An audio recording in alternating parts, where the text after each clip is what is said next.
all together. Dunaway, that is. With our Next Round podcasts open 24/7, 365, you can access Jim anytime you'd like. While you may have done away with your treadmill routine, our version of Dunaway is standing by ready to get you back to your absolute best. Find all that lovely Jimmy D-led content on Spotify, Apple Podcasts, Google Podcasts, and in the podcast section of nextroundlive.com. This message is sponsored by Jimmy Crypto Inc. and Jimmy Crypto for President. By now, you guys know how I feel about my fashion. However, did you know that I care about your fashion choices? Cargo shorts are out, flip-flops are only appropriate on the boat, and please throw away that stained t-shirt from college. You may be thinking, EG, that's all I own. What do I do? Here's what you do. Go to nextround.store and fill your cart with a wardrobe that is approved by me. Stock up on logo t-shirts, hoodies for football season, and hats for every day of the week. Trust me on this one and head over to nextround.store to get stocked up for this season. Looking to expand your business? Let the Next Round help you. Contact us, sales@nextroundlive.com, and be part of the team. Advertise your product to hundreds of thousands of potential customers on our ever-expanding platforms. The Next Round can take your business to the next level. Join our existing partners in the fastest-growing media space, both live and on demand, while reaching the most desirable audience for your business. Get more information by emailing sales@nextroundlive.com, and one of our team members will work with you to build a plan to take your business to the next level using the Next Round. Happy football season. At the Next Round, we strive to make our loyal listeners feel like they're a part of the action all season long. My name is Emily Grace McWhorter, and I do that by bringing you along for any given Saturday in Auburn or Tuscaloosa. From pregame warm-ups, touchdowns that make you feel a part of the play, and everything in between, our goal is to make you feel like you're inside Bryant-Denny or Jordan-Hare. Follow along on our social media at Next Round Live on Instagram, X, and Facebook. Also, check out thebarnauburn.com and covercrimson.com while you're at it. Here's to fall Saturdays. Follow Next Round Live on Twitter, Instagram, Facebook, and YouTube. The social media team at Next Round Live is dedicated to giving you daily news conferences and practice video from UAB, Alabama, Auburn, and around college football. Follow and compare to the sites you used to visit. You'll also get the latest highlights and news from the Next Round Daily Show. Turn on the notifications so you don't miss a thing. Next Round Live on Twitter, Instagram, Facebook, and YouTube. See more at nextroundlive.com. Take the Next Round anywhere you go with official Next Round gear. Buy yours today at nextround.store. Jim Dunaway, Lance Taylor, Ryan Brown. Live from the Birmingham Racecourse Casino Studios, the Next Round, presented by Bud Light, is on now. Listen, I won't start with college football because we're in the middle of March Madness, but I've got 1, 2, 3 interesting college football things to get to today. Three of them. And it doesn't involve a dry erase board at all, so you guys are okay. I'm good with starting college football. No, we got to do basketball first. It's March, man. We've got interesting football, including your one of the disciples of the Rams, Cooper Kupp, released yesterday. We'll get to that. But Puka is a saint. Well, not a New Orleans saint. He is a saint of a person. He went from a disciple to a saint. We'll talk more about that going up. But let's start first with what we saw at the SEC tournament. We will be up in Nashville tomorrow. All of our coverage first in Nashville, brought to you by our friends at Vulcan Tire and Automotive, including our latest bracket update. You'll see the bracket here in a second, but Vulcan Tire and Automotive, a great place to get checked out if you're driving up as a Tide and Tiger fan. Yeah, look, if you're heading to one of these March Madness games, where are the local hubs? We've got Lexington, Atlanta ultimately. Yeah, maybe or if you're Cleveland. going to Nashville this weekend. Or Nashville. Dead battery's not going to get you there. Before you take the next road trip this winter, take your vehicle to Vulcan Tire and Automotive for a comprehensive battery check. We here at the Next Round trust our vehicles with the team at Vulcan Tire and Auto. We encourage you to do so as well. Locations all across the Birmingham area. Find out more about what they can do for you and your vehicle, VulcanTireandAuto.com. Mention the Next Round. Get the best tire pricing in town guaranteed. And also, very important, mention the Next Round, 15% off any and all mechanical services from our friends at Vulcan Tire and Auto. Okay, now set your alerts because we're all over the place the next few days. This afternoon, 2 to 4, we're at Innisfree down in Lakeview with our friends at Bud Light. Easy to drink, easy to enjoy. 2 to 4, a specialty show where we'll dive into the bubble. We'll put on our bracketology coats and we'll talk about life and everything. But just we're there 2 to 4 today. Set your alerts. A little video show this afternoon to get us going for the weekend. If you're in Nashville, A lot of you watch us and listen to us in Nashville, or if you're going up to Nashville tomorrow, 9 to 12, with our friends Kicking It Coolers. We're at the Cellar just off Broadway. 9 to 12 live show there. That'll lead you right up. Come by and have a free cocktail. Not a free cocktail. Oh, easy, Jimmy. Yeah. Easy, Jimmy. Don't always get that tab rolled out. Yeah. You do it sometimes, LT. I think you have bought drinks in the past. It's been a while. For everybody in the house? 9 to 12 tomorrow at the Cellar, 9 a.m., 12 p.m. The Cellar just off Broadway, just down the street from Bridgestone. Throw it in your GPS. Come by and see us. In the Printers Alley area, if you know where that is. Printers Alley. Yep. Yeah. And we've got specialty cocktails is the word I should have used. Ready to roll into the Auburn game. They'll play the winner of today's Arkansas Ole Miss game. That's coming up.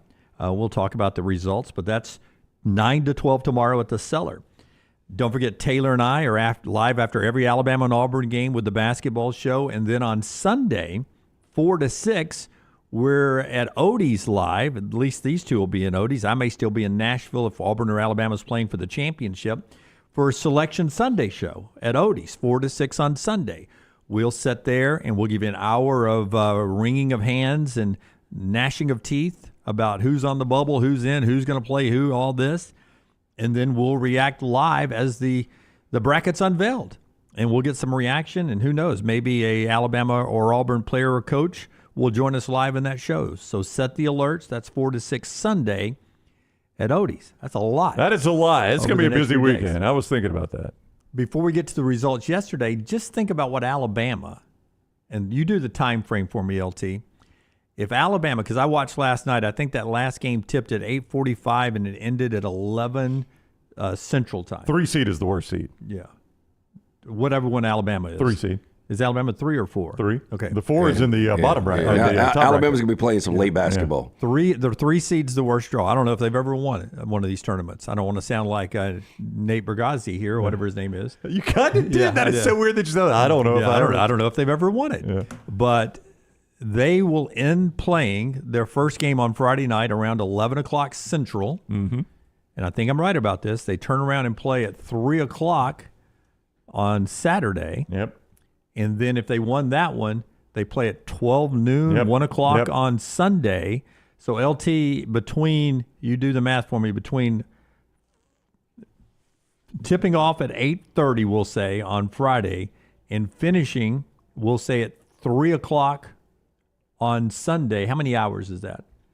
It's basically 36 hours. No, wait. No, so Lord, what? You wish it was 36. Are you saying tip off Thursday night? No, Friday night at 8:30. Oh, it's 40 to Sunday at 45 hours. 45 hours. In 45 hours, 43 hours. 43 hours, you'd have to win 3 quad 1 games. Yeah, how about that? Against 2 potential 1 seeds to be SEC champions. Crimea River asked Dennis Felton in Georgia about having to leave the Georgia Dome, the friendly confines of the Georgia Dome, having to play across town in Georgia Tech's arena. 2 games in one day, and they did it. Yeah, well, yes, basically 2 games in one day if you play at by the way, Alabama's good. Georgia sucked. Yeah. But you're right. I mean, well, for instance, what would you guess, Lance, in a major conference tournament?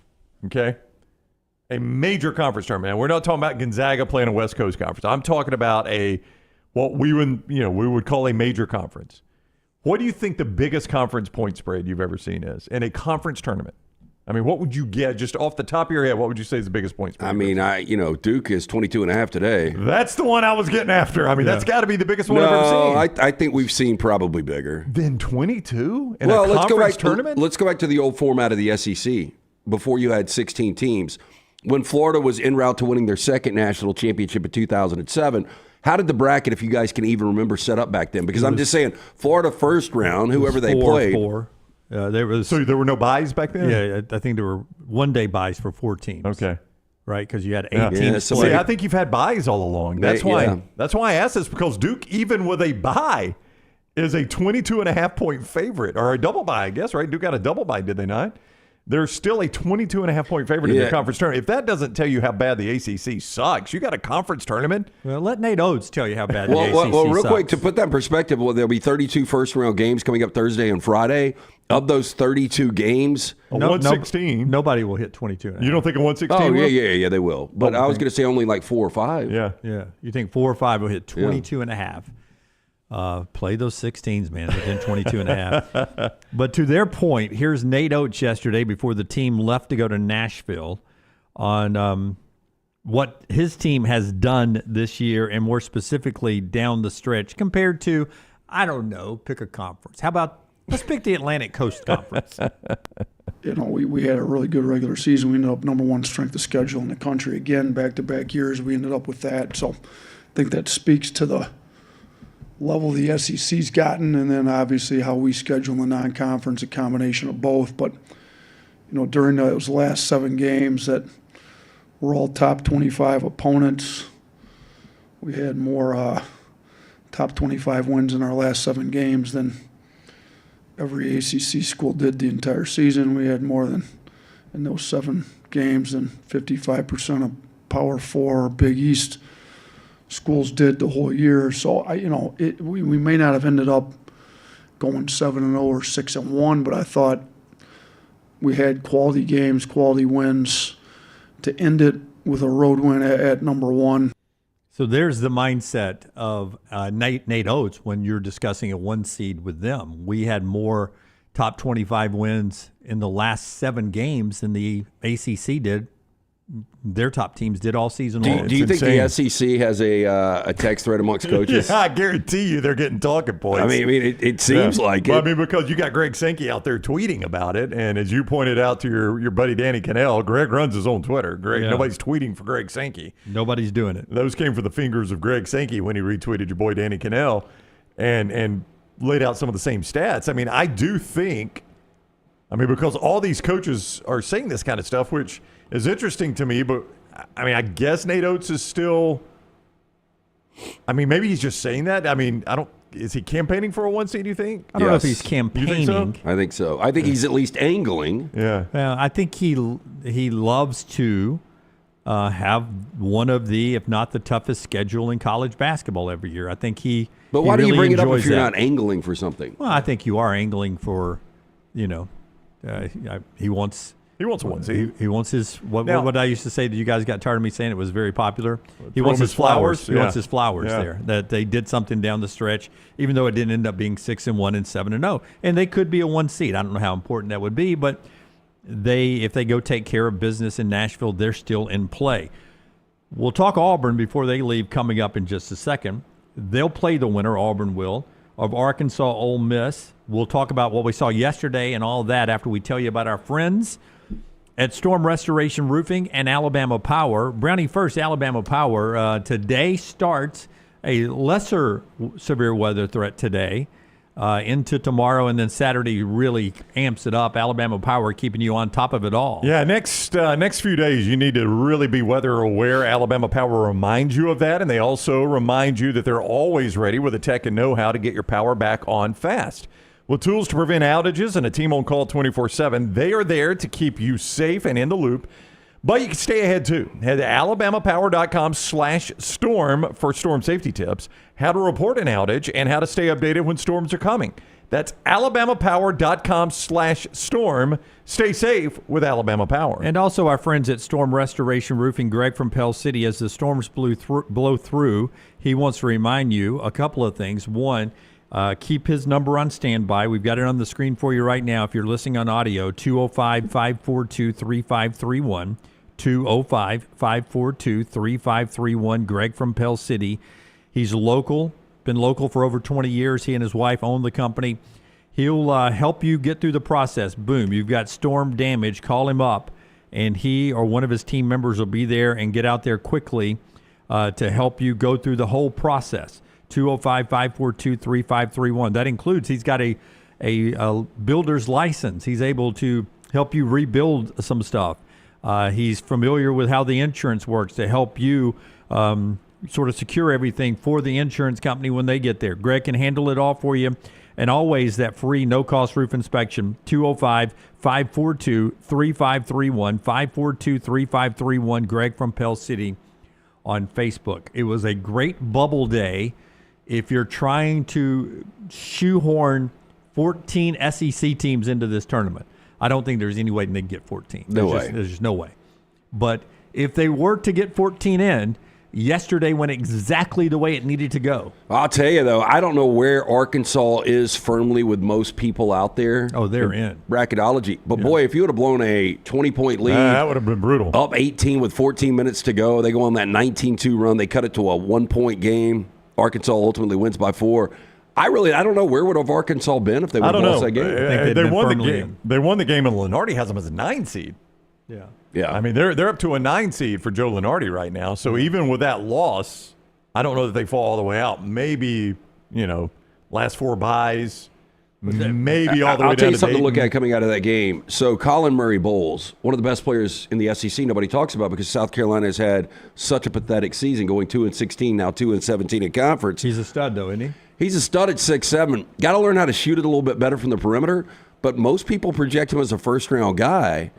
But if he doesn't come out, he transfers. The money he can make in the portal, that's something to watch out for. Yeah. Because if he's not 100% sure he's going to go in the first round, because I think he's right at 25% behind the arc, at 6'7", you got to get better than that. But if he comes back, name his price. Yeah. He's that good. But that bad behind the arc, not a destination place like Alabama or Kentucky, because they love to shoot the threes. He would. Yeah, unless they believe, hey, look, this guy's got a skill set. We believe we can get him up to 33, 35%. Yeah, maybe so. So Arkansas wins. They play Ole Miss today. Texas, though, was the one that was out. They're closer to being in. Well, Joe Lenardi has them the very first team among the first 4 out, which would mean a win over A&M today, probably, at least in Lenardi's mind, would have them in Dayton. Obviously this is Joe Lenardi. This is not the committee, but where Lenardi has them, wouldn't you guys say that? If you beat a team like Texas A&M, that should have you in Dayton. I thought it would probably take 3 wins. We talked about it on Monday. I thought it would take not only beating A&M, probably beating Tennessee, but A&M would make the conversation a lot more interesting. Well, Ohio State losing yesterday helped. Yep. North Carolina won. They get Wake Forest today. That would be interesting if North Carolina were to lose today, but you've got North Carolina on the jersey, but you got Texas. Those are two big brands. Two good brands, yeah. Yeah, Xavier is there, Indiana's there, and then there's Oklahoma, who is last 4 in. They got a win yesterday, too, and much needed one against Georgia. Yeah, he's got them out of Dayton now. Oklahoma has played their way from maybe out of the tournament in Lenardi's eyes all the way even out of Dayton now. So Vandy and Oklahoma both in without having to go through Dayton, which would be huge. So there is a path to get 14 in. It probably requires Texas beating Texas A&M. But I will tell you, if you'll give me cut number, let's go cut 9 first. Georgia, a loser last night to Oklahoma. My epiphany didn't work out. Did not work out. I did have Oklahoma plus 3.5, so I would have rather had Oklahoma cover than you hedged your epiphany. Than Mike White go on this incredible run. Here is Mike White after the loss. Should Georgia, after an amazing couple of weeks, should Georgia be worried at all after the loss last night? We fought. We did some good things, offensively and defensively. Not enough, obviously, to advance. Unfortunately, we break the 4-game streak that we had. We were hoping to get to 5 in advance. Thought we could really be competitive here in this tournament, and we were. But going home a little bit earlier than we had hoped. That said, this team's accomplished a lot, and we're ready to get a little bit of rest and move on to the next thing. The next thing, the NCAA tournament. Yeah, though. you got to be careful. This yeah. is that time of year when you're a coach and your team is just kind of flirting with the bubble. Yeah. You can't be overly critical of your team in a loss. No, you don't want to be. Yeah, you got to paint the corners with this. I do think they're in, obviously, 8-10. You look at the out-of-conference win over St. John's. Big. That's a huge peg, especially where St. John's is now. And in conference, you beat teams like Kentucky and Florida. So you do have quality wins. And more so, I look at the 8-10 in conference, toughest conference in basketball. They're in. Yeah, they're in the 9 seed, according to Lenardi. He's got them in an 8-9 game with Memphis, winner getting Houston. So, I mean, they're easy in. Yeah. Only thing that concerns me is if, Texas and Oklahoma win again, and what if they win again? It could get interesting. Now let's do Vandy. Vandy lost again, this time to Texas, a team not as well thought of as, some teams out there. So give me cut 10. This is Mark Byington, the head coach of Vandy, who has done a wonderful job, had those big home court wins. But in Nashville, they dropped one yesterday afternoon to Texas. So is Vandy now starting to sweat it out? Here's Mark Byington. We couldn't settle into the game. And it's one of those things where almost think we won it too bad. I mean, we were out there and missing threes and missing shots and missing plays that we normally make.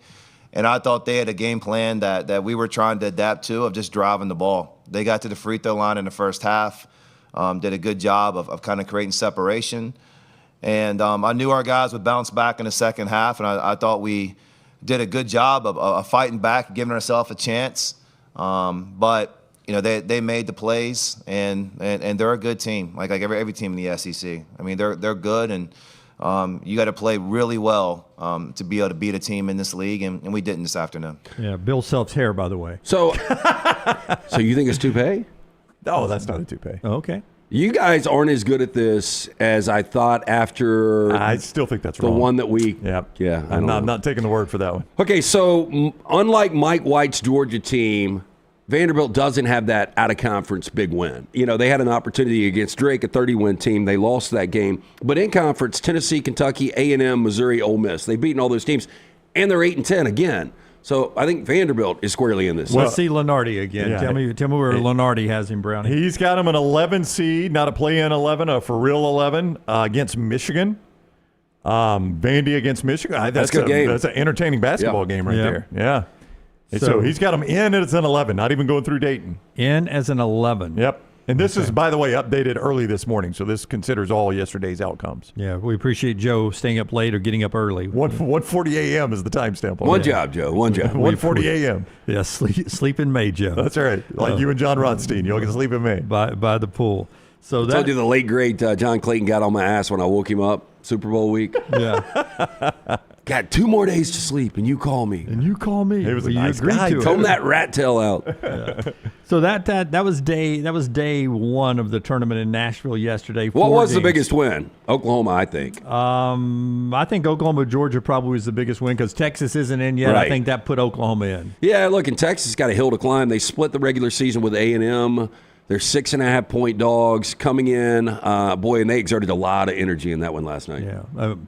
I liked it, LT, because if you look at our Vulcan Tire and Automotive picks from yesterday, here we go. It was the Oklahoma over Georgia that gave me the outright win. How about 4-0? How about 4-0? I wanted to do it, but because I talked up Georgia so much, I had to. I told you it was tough needle to thread. Yeah, I don't have my glasses on, Forster. How many green checks is that in my column out of 4? 1, 2. Hey, That's 4. Hey, if you're watching Forrester, on back me audio. up. Would we even be talking about these picks if Dunaway was 1 and 3? Forster, I did not do this graphic. I saw you put it up earlier for our friends at Vulcan Tire and Automotive who paid asked for for the this graphic. graphic? I didn't ask for the graphic. That's This is little all- T. you Little didn't- T. Nope, this is all Taylor Corn. It's all little T. I'll back Dunaway up on that one. Yeah. Now, was I eager to send in my picks for today last night? Sure, Absolutely. yes. Was I the first one to have them in last night? Absolutely. No doubt. You were going to be the first one to have them in this morning. Yeah. Brad, you got yours in yet? I've actually put mine in, yeah. You haven't put yours in yet? No. Okay, so you don't have the next graphic for today's picks yet? I do not. All right. Communication, fellas. We'll get to the next picks coming up a little bit later on in the show. Still a little bit more to get to in this opening segment because I've got to give you one college football story. I'll tell you what, we'll save that for the spotlight in the next segment. We'll save that story, but it involves a contract and getting paid, and one school saying they may not be able to pay their coach their full contract. Oh, that's Sounds like a problem. That's your tease. That's coming up in the spotlight in the next segment. Show today being brought to you by our friends at Odie's, where last night the question was, Which came first, the NCAA basketball tournament's expansion to 64 teams or Katy Perry? ooh, did you tell me Katy Perry's age yesterday? Did not. Okay. This is one of those where I went with the NCAA tournament first, And then I found. backed it out. Okay. I think the NCAA tournament expanded to 64 teams. Yep. See, we got it. We got the shot clock in 1985. This is going to be after 76 because Alabama had a good team. I'm going to say we expanded in 1983. That's where I started. And I'm going to say Katy Perry was born in 1980. Katy Perry's first. Damn, you're dating Katy Perry. Katy Perry, 1980. I wish I was dating Katy Perry. 1984. Tournament actually expanded to 64 teams in 1985. Oh, wow. So we got the shot clock and an expanded tournament the same year. What a year that and what about was. the three-point line? 87. 87. That was close. Yeah. You know how long I've had this written down for 2 weeks now. We got the shot clock in 85 in college basketball, men's college basketball. Do you know when we got it in the NBA? The shot clock? Yep. 78. No, I think it was past that. I don't want to say it was late 80s. Nope.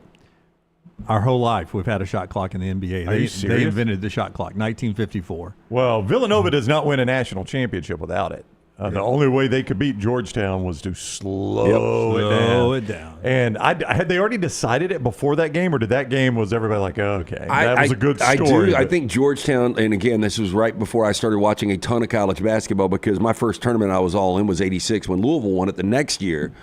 But I do think there was something about Patrick Ewing and trying to really, really slow it down and do four corners against him. Yeah. Well, I will tell you that when I was a kid, I remember the great Doug Layton on the call. You Alabama fans can check me on this. I think there was a Mississippi State-Alabama game in my lifetime, where at the half it was like 6-4 or 6-2. Yeah, there's no way. I think so. That's like 8-year-old the loud buzzer in the hollow gym. 8-year-old girls Saturday that you would do. Well, I mean, Wimp would have been on the sideline. I'd love to maybe shoot a text to Wimp, see if he remembers. What year do you think it was? It was in my lifetime, so I would assume it would have been in the 70s. And it was radio only, so there was no SEC network or no Jefferson Pilot, and it wasn't the TVS game of the week. But I feel like at the half, it was like 6-4. And I believe it was Mississippi State, Alabama. But you know it was an Alabama game. 90% sure. Yeah. Yeah, that they played stall ball and tried to hold it for the entire half. And, you know, sometimes the coaches would just sit back and say, okay, dribble it, man. Yeah. And they dribble off a bunch of minutes. Terrible to watch. Anyway. That was Odie's. That was Odie's, yeah. You told us about Odie's. Well, no, not really. Okay. But, hey, we'll be out there Sunday from 4 to 6. Edgewood. They're going to open at 11 o'clock, though, getting ready for the SEC Championship. Enjoy the great food from Rodney Davis. Award-winning wings, delicious burgers, great sandwiches like the Diablo sandwich, ice-cold beer buckets full of the Bud Light. It's the Birmingham Institution, 2 locations, Crestline, Edgewood. It's Odie's Tavern. If you've never been to Odie's, are they always open on Sundays? Edgewood. Edgewood is, yeah. Okay. All right, so here we go. Sunday, and we'll be out there 4 to 6 on Sunday for the selection show. Last thing is, we're to the coaching carousel time. Will Wade got McNeese into the NCAA tournament with a strong-ass effort yesterday. They're really good. They're going to slide in probably around the 12 seed. They'll be that sexy 5-12 upset. McNeese's last NCAA tournament win happened against who? Nobody, because they've never won one. So Will Wade has a chance to get McNeese State an NCAA tournament win. Everybody's Cinderella last year. I picked against them. I was like, there is no way this team's played nobody. Well, last year, they had 31, 32 wins. 32 wins and hadn't played anybody. He was asked about his name being rumored at NC State and other job openings. He said, I told the AD when I came here I'd be here for 2 years. I've kept my word. I'm here for 2 years. Oh, so he's going. Yeah, but we're riding this thing right now. You know what they need to do? Hire him back at LSU. Yeah. Hey, why are we not talking about that job? Yeah, well, they've committed to keeping him another year. Matt McMahon? Yeah, and they're committed to upping his NIL and make it competitive. So we'll see if he can get players. I would say one more year. You're going to have more NIL. Go buy you some players now, and if you're not competitive, then he'll be out. 3 years, no NCAA tournament appearances. And I'll tell you, Will Wade did it without NIL, didn't Yeah. Legal NIL.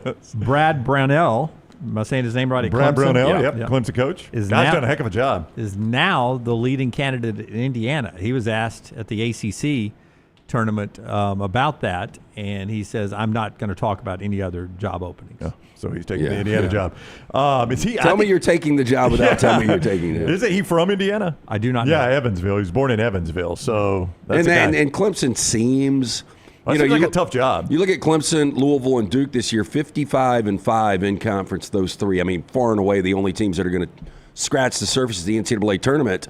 But Clemson just seems like one of those jobs you just couldn't get over the hump in basketball. Well, I mean, Elite Eight last year. I mean, when's it going to get any better than that? Yeah. Right? I mean, Cliff Ellis had some moments there, but other than that, that has been A bubble job.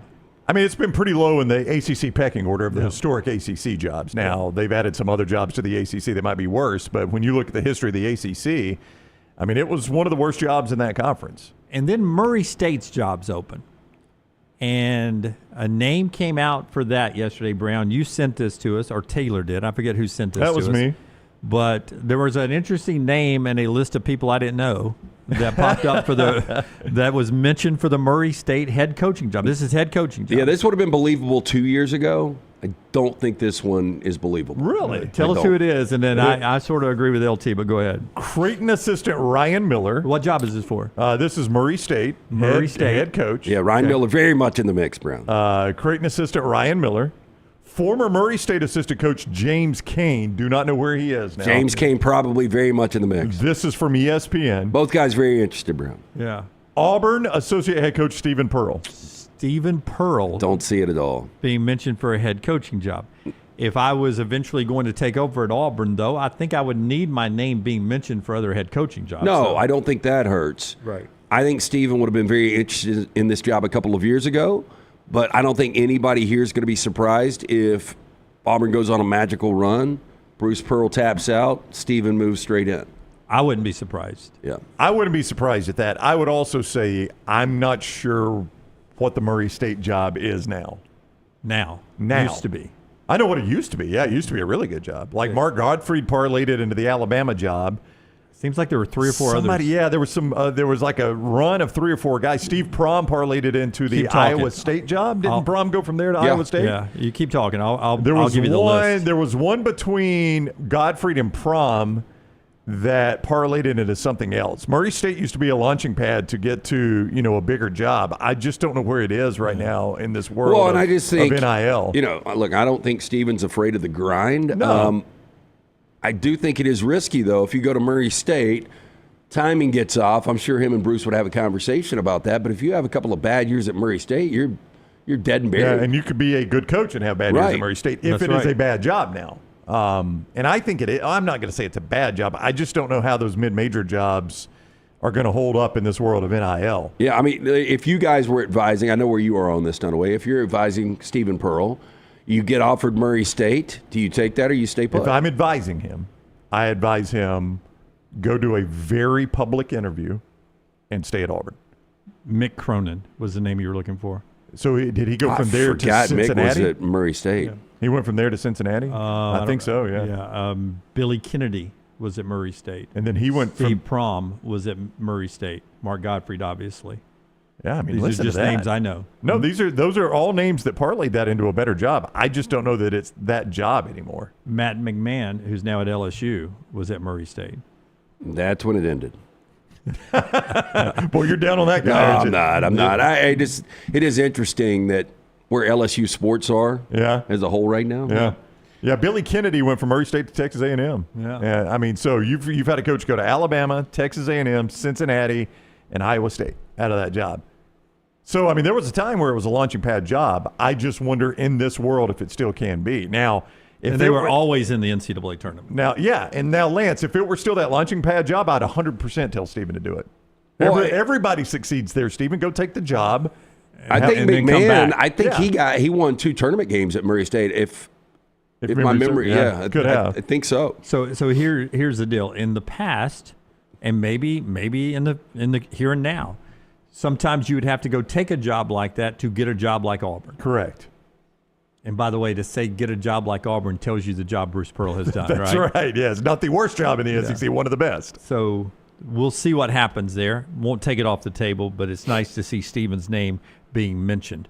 When we come back, the college football job that the AD said yesterday, we may not have enough money to pay our head coach. What? Just a heads up. We may not have enough money to pay our head coach? We'll give you that in our spotlight coming up. The show today being brought to you by Hemphill. They bring you lanceslock.com, where he had another good tournament day yesterday. Yeah, 13-5 this week in college hoops. Jump on board. More college hoops winners rolling out with morning session games. Free play always available. It is always brought to you by our friends at Hemphill Services. Whether you experience plumbing, heating, or cooling issues in your home or business, they are ready to serve you. 205-229-2090. That's 205-229-2090. Hard to stop a train. For more information, hemphillservices.com. Follow Scott Forrester on Twitter at Scott Forrester TV. I'm attorney Alexander Shinar, Alabama born, Alabama raised, and ready to fight for your rights. I have one of the largest firms in Alabama, and we are here to help you get the compensation you deserve. Call me, Alabama, 323-1000. Your representation is made that the quality of legal services being performed is greater than those of other lawyers. Hey, Lance Taylor from the Next Round to tell you about one of our favorite places for breakfast, lunch, and dinner. That is Hamburger Heaven since 1982. Hamburger Heaven has been serving Birmingham's best hamburgers, cheeseburgers, French fries, hand-spun milkshakes, and sandwiches made fresh to order. All of their ingredients are fresh and prepared daily. This includes their beef, always fresh, never frozen, hand-pattied each and every day. For breakfast, lunch, or dinner, visit any of the 4 locations, Highway 280, Irondale, Gardendale, and Homewood.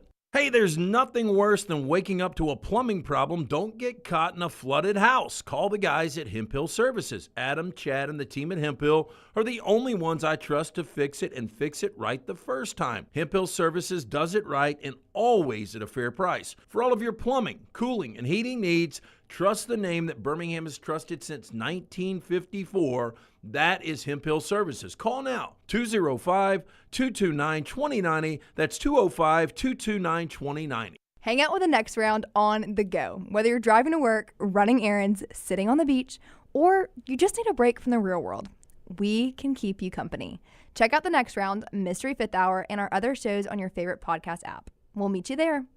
Start your day online with our website, nextroundlive.com, the latest videos, podcasts, and college football stories. It's also a great way to stream the show or shop in the Next Round store. Stay connected by visiting nextroundlive.com. That's nextroundlive.com. Looking for a great place for that boring meeting? Leave the office and go to the Golfus. What about corporate events like board meetings, sales meetings, customer appreciation events? How about the Golfus? Watch parties for football and basketball, parties for birthdays or couple showers. The Golfus is a great place for those. The Golfus has Birmingham's best golf simulators and man caves in Vestavia on Highway 31, opening soon in Trussville and on Highway 280. Bring whatever you want to eat or drink, even bring your own clubs. Get out of the office. Go to the Golfus. Book your spot now at thegolfus.com.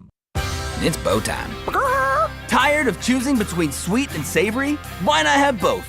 Introducing Bojangles' new chicken and bowberry waffles. The bold Cajun chicken filet you love, now drizzled with a bowberry honey glaze and sandwiched between 2 warm waffles. Which means your favorite meal of the day just met your new favorite dish. And lucky for you, it's served all day. But it's only here for a limited time, so try chicken and bowberry waffles at Bojangles today. It's bow time. What a great time of year to be online with our friends at mybookie.ag, mybookie.ag, where right now you get a major current sign-up bonus, a 50% deposit bonus up to $1,000, plus a $10 casino chip when using the code NEXTROUND. That's code NEXTROUND. We're talking about all the madness of March, the NBA playoff race, the start of Major League Baseball, and it's all for you right now online when using the code NEXTROUND. Go sign up today, mybookie.ag, code NEXTROUND. Hey, for all of your IT and printing needs, reach out to our friends at Xerox Business Solutions. Look, I'm still one of those old school guys. I print my notes every single day for the show. If you watch the show here on the Next Round, you see all the notes in front of me. From day one, Xerox Business Solutions, they've been with us here at the Next Round.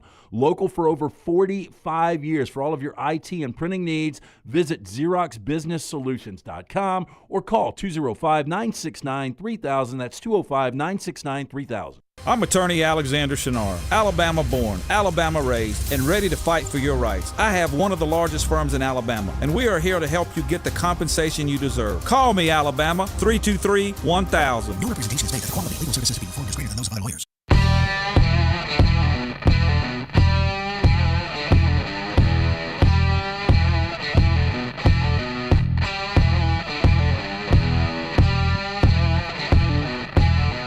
It's a crazy story, man.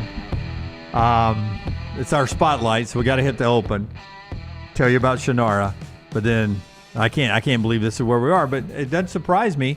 This is an AD being honest. Hit it, man. The College Football Spotlight. The Shannara Spotlight, our guy Alexander Shannara, trial attorneys, national firm with roots in Birmingham in the Deep South. And they've been doing it for 24 years, grown to more than 150 lawyers, supported by more than 500 dedicated team members. And they've recovered more than $2 billion, maintaining Alexander's core values, integrity, mastery, passion, and success. If you find yourself in need of a trial attorney, call the Alexander Shannara Trial Attorneys. You pay nothing unless they win your case. Shannara.com. Let me ask you guys if I sign you to a 5-year contract, and then publicly, without me in the room, I tell the Board of Regents, yeah, we really probably can only afford to pay him 2 years. How would that make you feel? Not very secure. Would you show up for work the next day? I think it would show you that you are expendable. Your whole program might be expendable. Yesterday, Eric Harper, who is the athletic director at UNLV, told his Board of Regents that they can only cover the first 2 years of Dan Mullen's 5-year contract. At a meeting, Harper says that our athletic department is somewhere between $26 and $31 million in debt. By the way, I'd like to carve down that margin a little bit. So there's a $5 million window. Yeah. I don't really know what it is. Yeah, Dan's going to miss, it might be par for the course for ESPN. He's going to miss SEC money. It's almost like behind the scenes if Levy starts struggling, hey, can I go back home? Can I pull a Rich Rod? Yeah. So one of the regents, on top of it, said, well, wait a second. You have a you're $26+ million in debt. You've got a $17.5 million contract. Is that factoring in that, or are you not going to be able to pay your football coach at $3.5 million per year? And the AD said, we have the funds to pay the coach over the next 2 years. That's all I'm committing to. I've got calls out to our donors to help assist with some philanthropic donations. Yeah. There will be no more questions today. Yes. So Dan Mullen. Sorry, I could not hear you. What'd you ask? So Dan Mullen basically is being treated like a local charity, a nonprofit. That can't make you feel good. No, that's a little surprising, especially with the year that UNLV just had in football. Now, if Dan Mullen has any comedic timing at all, he'll release a commercial on social media where there's a little fly landing on his cheek. You remember the commercials when you were a little kid? Oh, yeah. Sally Struthers. Yeah, Sally Struthers, there's a little fly on his cheek. Barry Odom took Purdue, right? He did. So there were people out there that were like, man, Purdue's a Big Ten job, but, well, this shows you the but. I mean, Barry Odom knew exactly what he was doing. He knew that check was going to cash at Purdue. Because he's had SEC money, and Big Ten money is right there with it, and obviously Mountain West money is not even close. Well, season tickets for UNLV, they have gone up since Dan Mullen was announced as the head coach. That's a plus. Only 970 extra season tickets sold for this year. So how much? Just quick math. What do you think that is? 970 tickets. I mean, that's probably, you think it's $1,000 season ticket package for UNLV football? Just say that. So, I mean, what, $100,000? Yeah. Okay. That gets, where can we come up with $3.5 million more? We've got a long way to go. 100,000 at a time. Takes a while to get to 3.5 million. I don't know. I mean, again, they are raising VIP. It's a lot of car washes, a lot of spaghetti dinners. Yeah. I mean, do they have Dunkin' Donuts for Dan to get out there and sell Dunkin' Donuts? Why not bring in some of your strip workers? I'm talking about on the strip workers at the strips, that work at strip clubs. Yeah, let's clarify that. Spearmint Rhino could do a fundraiser. They'll wash your car. Are you surprised that UNLV doesn't have a bigger booster? A big enough booster that you're not in this situation?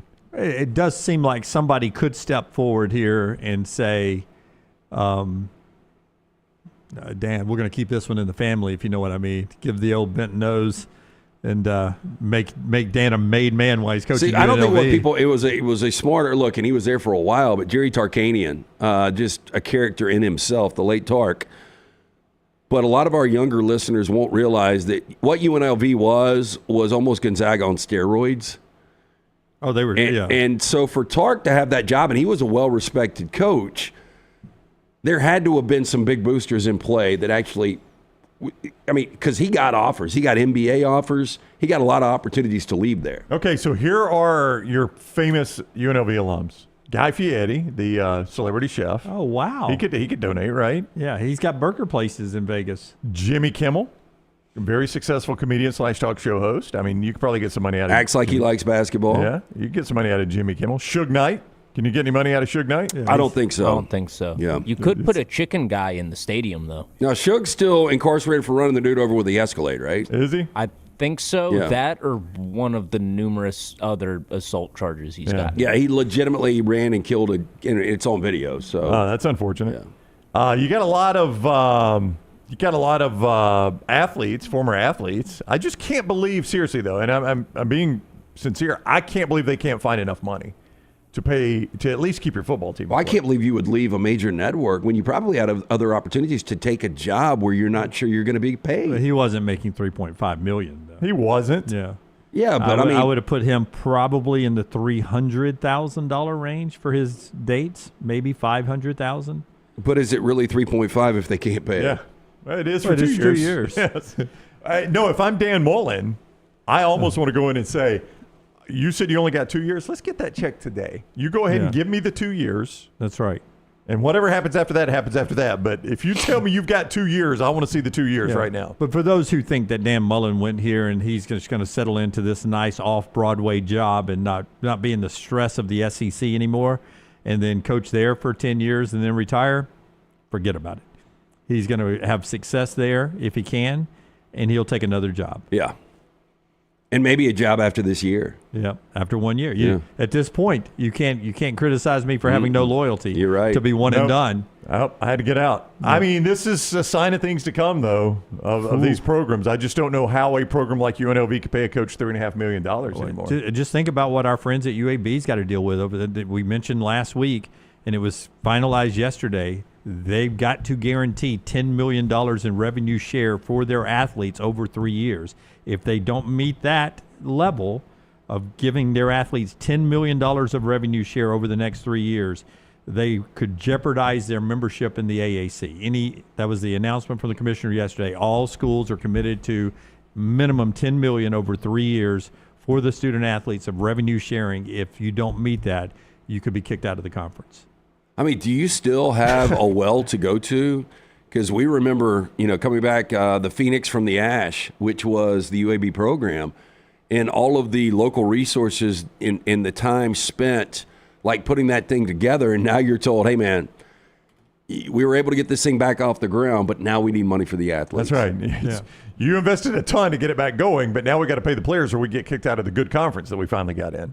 Boy, that's tricky. It is. I mean, it is tricky. And it shows you why, if Florida State, which is a bottom quarter ACC job, you'd give me that, Florida State basketball, bottom quarter? Yeah. If they had offered, AK was gone. And I don't blame him one bit, and nobody at UAB would blame him one bit for that. Again, I'm going to say this, and I've said this even before I started working with LT, I think.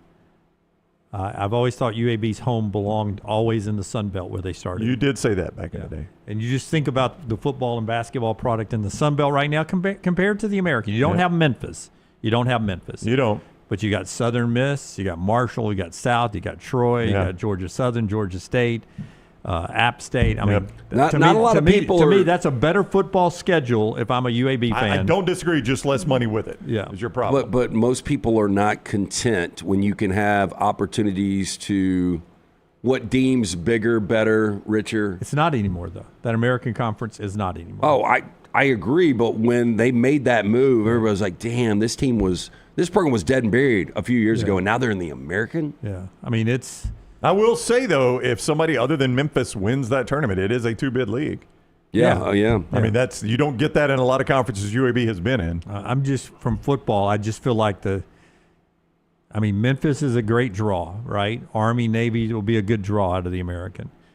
After that, who do you get excited about when they come play?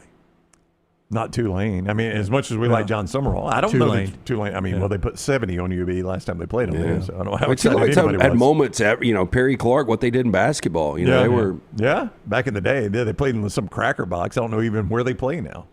But to me, the Southern fan, if you're rolling in with Southern Miss and App State and Marshall and the state rivals, Georgia Southern, that's an interesting roster there. All right, that's our spotlight today, brought to you by our friend Alexander Shinara. Shinara Trial Attorneys. Alexander Shinara Trial Attorneys. When you're in need of an attorney, call Alexander Shinara. You pay nothing unless they win. Shinara.com. Hey, and our man, Dr. B, if you start thinning out, happened to me a few years ago. I asked around. Dr. Beckenstein is the name everyone brought up. I do that non-invasive treatment 3 times a week, 30 minutes each time on the couch. Hair has more than doubled in thickness. T3 has that new test. It is so easy, painless, affordable, takes 4 seconds to perform. It will show which medicines and compounds will specifically work for your hair loss. There are over 10 categories of agents they can use, knowing they will work for you. They will custom compound these agents for you in pill or topical form. You pick and choose which agents that you want. Men and women ordering Hims, other products online, don't even know if they work. Stop wasting your money and critical time while you're losing your hair on treatments that aren't working for you. Come see Dr. B. Find out what will work for you. 205-319-0316. That's 205-319-0316. Tell them the next round sent you. For more information, t3hair.net. Charlie, a Michigan fan in the mybookie.ag chat room, says, so to put this in perspective, UAB has to spend on all their players $2 million less than Michigan is giving Bryce Underwood. If you want to show the disparity between the haves and have-nots. Yeah. Over 3 years. Yeah. What Bryce is getting at Michigan on all of UAB's athletes. That's right. Yeah. That's crazy. Great point by Charlie. It's insane. It just shows you the fight. And you know what sucks? I mean, one day you've got, let's just say, Roddy White Jr., and he's the number one wide receiver in all of America, and he just wants to play at UAB. But your UAB, you got to give him a third of your NIL money to get him there. So you have to walk now on really good players that might have come to UAB because you don't have the money to give them. Yep. Yeah. And if you do, it kills the rest of the roster. If you have one great year, you're going to lose that guy because you can't keep him. Compared to the offer you'll get from probably Ole Miss, who will run up the bank account for everybody. How do you know somebody's got a good team coming in college football this year? By the way, on our countdown, I haven't mentioned the countdown in a while. Oh, where are we? We're on 163 days away from week 0. Oh, wow. Before you know it. 163 days from week 0. That's right. How do you know that a team is going to be good? I say sometimes when your coach doesn't act like his normal self. This is a telltale? When a coach doesn't act like his normal self. So I know who we're about to go to. Is he not being a goof dick? He's not. He's being a hard ass. Okay. Now, usually Dabo Swinney is the kind of guy who loves on his players, man, especially Cade Klubnik. He stayed by Cade Klubnik. And now we know why. Cade Klubnik's a really good quarterback. But when he struggled, Dabo loved him up, man. This guy, I'm telling you, he's QB1 is in there. That guy is good. He's good. Stay with him. I still trust Klubnik. I still trust him. Clemson is now on spring break. They had one scrimmage before spring break. And if you want to know how I know Clemson's going to be good this year, is because Dabo Swinney, who hangs out with Nick Saban in the offseason, has pulled his own Nick Saban hat off the ring and has said, I'm going to be a hard ass on these guys this year. Here's Dabo. Listen to Dabo. I didn't think Cade had a good day today. I thought he was very average. I think he checked out. I think he was already going to Cabo or something. I don't think he was ready to go today, and maybe it's because he knew he wasn't going to get a lot of reps, and so I didn't think he had his best day. Not very focused. Hard edge Dabo. I like it. He went on to say about the DBs, y'all name anybody. Just throw out a name. Nobody's ready to play. There's nobody on this team. Not one guy. Not one guy. You throw out any name, nobody is ready to play. I like hard edge Dabo. Yeah. It's a new Dabo. Yeah, arms crossed Dabo. I do think they're going to be really good this year. I do too. Like how good like good enough to obviously win the ACC. They did it last year. Nobody really, well, some people expected it. Yeah, they won the conference. They were not the best team in the regular season. They won the conference. Yeah, won the conference championship. SMU was that best regular season team that won the regular season championship. But I think they're going to be better than they were last year. I think they've got enough where they could advance. Yeah. That's getting there and then winning a game when you get there. But you wonder if he starts – look, and Dabo's relatively young to a guy like Nick Saban that coached forever, but you start thinking about your coaching mortality and, like, damn, I haven't won one of these in a while. Like, do I need to evolve like the game is evolving?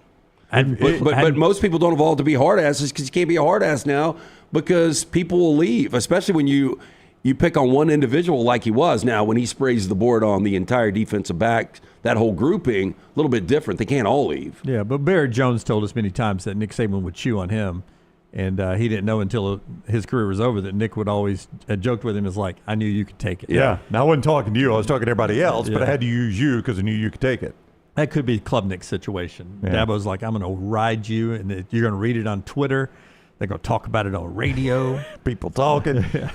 But LSU's Clemson game is so fascinating to me. I mean, right out of the gate. Yeah, best game of week one, and it is our best. Texas, Ohio State's that same day, right? Week one. One of the best games of week one. That is just going to be a spectacular game, and it is just so juicy with, I mean, LSU never wins those. Clemson, if they're going to be a good team, you would expect to see it against LSU. Yeah, so there you go. That's a little college football for you right here. Our viewing menu today brought to you by our friends at Michelson Laser Vision. We'll find out, I don't know, what Tyler did. Jeeves did on his, well, he never has a night off. He works all the time, but we'll find out what he did last night. Brought to you by our friends at Michelson. Yeah, Michelson Laser Vision to view life in high definition. Make the phone call that I made. If you wear the glasses or the contacts, you're wasting money each and every year. I'm speaking from experience. After I got the procedure done over 2 decades ago, 2015 vision, better than 2020. 205-969-8100. Ask for Amy. Tell her the next round sent you. For more information, michelsonlaservision.com. Got a few different releases in the theater this weekend. So one of the best choices this weekend I think you could go see is Novocaine starring Jack Quaid. It's sort of an action comedy. I think it would make for a good date night movie. Lots of good humor in it.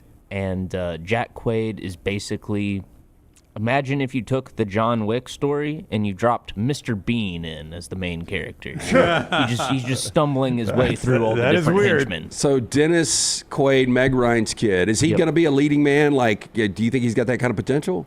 I don't know. He plays the same character in a lot of different roles he gets. Well, I've never seen Jeeves buffer before, but you made him buffer right there. Yeah. You know, Dennis Quaid never, like, he was that guy for a minute, but he was more, like, I would always call him like a B-plus guy. Yeah. Jack Quaid is a good B-list actor, I think. And then some other options tonight. You've got the movie Black Bag starring Michael Fassbender and Cate Blanchett. When his beloved wife, Catherine, is suspected of betraying the nation, intelligence agent George faces the ultimate test, loyalty to his marriage or his country. Got to pick between wife and country. Is this Steven Soderbergh? Yes. Okay. It's directed by Steven Soderbergh. Yep. And then also in theaters this weekend, a movie I'm really looking forward to. It's called The Day the Earth Blew Up, a Looney Tunes movie.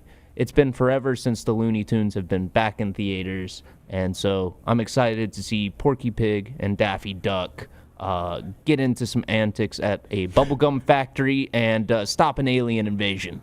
I mean, that's pretty cool, though, that they're doing that. You have a wide range of taste. You really do. Yeah. That's pretty cool. Is your palate like that when you eat? Now, I know it's Chick-fil-A. It seems like every day, but... Oh, yeah, I like all kinds of food. Okay. I'll go back and forth between Japanese and Mexican, and then Italian another night. Is Foghorn Leghorn in this? Not to my knowledge. I hope he is, though. I like Foghorn Leghorn. But the main characters are Porky Pig, Daffy Duck, and Petunia Pig. That was their big Petunia. Petunia name is terrible. Petunia. And that's our viewing menu today, brought to you by our friends at Michelson. 205-969-8100. Again, for more information, MichelsonLaserVision.com. We'll get to the Bojangles 4 Downs coming up in about 35 minutes from now, and Tyler has that for us today, off the sports beaten path. Back to basketball at the top of the hour. You'll hear Bruce Pearl, who really not entertaining any questions about Chad Baker-Mazara yesterday as they head up to Nashville for the SEC basketball tournament. But a couple of interesting baseball notes here. I need to ask Forrester if he's got any of this stuff ready to go, Forrester. Of the 80, see, for those that are new to the show or don't really know what goes on behind the scenes, there are times that I will send Forrester 2 things in the morning. Right. And there are times, and sometimes like that's, today. sometimes that's 2 things, and I'll send them the night before or very early in the morning. Right. Then there's days like today where I sent him 16 things at 8:40 and said, hey, is there a chance you could have these ready to go at 9 o'clock? You want me to pull the on a day where I'm also pulling a ton of sound bites. Yeah, I was like, oh, by the way, go find Dabo Swinney talking about Cade Klubnik How and pissed Cabo. off he is. Yeah. So Dunaway did say it was about 8:30 without you being able to hear it. Without you being able to hear me, he goes, Brown Forrester's about ready to kill me. I said, already? He goes, oh, he hadn't said anything, but I've just said him like 70 things. I can tell you he's about ready to kill me. So let's see if I can stump him. Let's see if he doesn't have any of this here before we get to the top I'm going to bet on Forrester. I don't think you can. Okay. Whoa. Here we go. Nashville, first of all, let me say, my Tampa Bay Rays apparently are for sale. They want Stu Sternberg to sell the Rays. He's owned them for 17 years. He doesn't spend a ton of money, but he and the front office have done an amazing job. You think about the last 17 years of Tampa Bay Rays baseball. We've been to a World Series. Yeah. We've been to the playoffs more years than we haven't been to the playoffs. In arguably the most competitive division in all of baseball when you've got the Yankees and Red Sox sitting right now, and now what the Orioles are doing. So they want him to sell because they either want to move the franchise. They say they're committed to it being in Tampa. He can't get a new stadium deal done. There are a group of businessmen in Tampa who they think could get some public money because they're tied to the public officials and build near Ybor City down there, but they're trying to get Stu to sell. I've always wanted Tampa to move to Nashville if they couldn't get a stadium there to be the franchise in Nashville. It's not happening. Nashville's getting an expansion team, and we may be so close that we've got the name of what the Nashville expansion team is going to be and what their hats will look like. This is out there today. Potential Major League Baseball expansion team in Nashville reveals the logo and the cap. The interlocking N and S, Nashville Stars. It was the Negro League team in Nashville. They're the Nashville Sound now. That's not off the table. Their minor league baseball team. But the Nashville Stars. But they believe this is an indication that Rob Manfred, before he retires, wants to announce 2 new franchises. And Nashville is expected to be an expansion franchise. I think that market can definitely support Major League Baseball. You just tease 4 downs. This might be my answer for number 4, though. Yeah, maybe your answer for number 4. It's not very imaginative just yet. It's look, and I know it's paying homage to the Negro Leagues, but man, that is a terrible logo. Well, I mean, that's just, you would have a different logo, but stars, I don't know what you can do with stars or anything. Yeah, because the Astros have a lot of star in them. Yeah. But interlocking letters are part of baseball tradition. No, so. It's very high schoolish. Yeah, very college. Long Beach State. Yeah, Nickel State could have that hat. But I see what you're saying. I don't think I gave you new Major League Baseball overlap hats, but you had them the other day. Pull them up if you want to or not. But remember the Tatas hat? I do remember the Tatas hat. The overlapping Texas Rangers hat? One sold on eBay yesterday. How much do you think it sold for? Remember, they have been pulled from the shelves. All right, so these are now... The ones that are out in the wild are unique. Yeah. eBay Collector's items. Collector's items, I'm going to say it went for $9,999. Yeah, that is too much. $999, Alex. It is a hat. You don't get a pair of Tatas with it. For that you could, though. Luis Guzman, an enhancement and a hat. Or Luis Gonzalez, somebody bought his gum for like $1,000. $1,000 is what this hat went for yesterday on eBay. I'd rather have this hat than his gum. The Luis Gonzalez's gum. $1,000 for that hat there. But remember the 11-year-old who had the Lucky Paul Skeens rookie debut card? And he did not sell it? Well, it's going up for auction. There are 23 bids right now at this price. So there are 23 bids, and right now the lowest bid of the 23 is $550,000. That's the lowest bid. That's the highest bid, but there's 23 of them, so it's going to keep going up from here. Okay. But this bid continues on. This bidding process continues on until they're a winner. And right now it's at $550,000. They are joking that Paul Skeens, when it's said and done, may not even be able to buy his own card. I mean, that's insane. Yeah. So how much time is left in the bidding, do you know? I do not know. It is one of one. You got to pay an extra $110,000 on whatever your highest bid ends up winning, your winning bid is, a percentage of whatever your winning bid is. A $550,000 bid would cost you $660,000 on the percentage, because they're giving a percentage of the winning bid. The auction house is. They're giving their percentage to the Los Angeles Fire Rescue. Oh, that's and cool. all of that. So they're giving that away. But the 11-year-old now, worst case scenario, is walking away with $550,000 for that one-of-one card. And the kid's 11. Wow. I'll say this about Skeens real quick. He won his first start of the spring, for whatever that matters. But how dominant he was last year, I really believe, like, the best pitcher I ever saw begin a career and end a career was Roger Clemens. I've said this before. Pedro Martinez was right there. I think if Skeens stays healthy, he will be better than those guys. If he stays healthy. And there's already talk of where he will pitch after Pittsburgh. Yeah, because he ain't staying in Pittsburgh. They can't keep him. All right, that's a little baseball news. Forrester was over on top of all those. That was 3 for 3 if I'm keeping my scorebook properly. Best in the business. When we come back, Bruce Pearl on Chad Baker-Mazara, and we'll talk more SEC tournament, NCAA tournament for the Tide, the Tigers, and the Southeastern Conference. Back to basketball when we come back on the show that's being brought to you today by our friends at Weight of Wellness. Your journey to healthy living. Our friends at Weight of Wellness can help you jumpstart your weight loss. All you have to do is jump on that website, aplanforme.com, and Leslie and her board-certified team will help you out. No contracts, no sign-up fees, and your first consultation is free. Injection therapy, meal replacements, and anything you want to jumpstart your weight loss. Aplanforme.com. It's Weight of Wellness, your journey to healthy living. Take the next round anywhere you go with official Next Round gear. Buy yours today at nextround.store.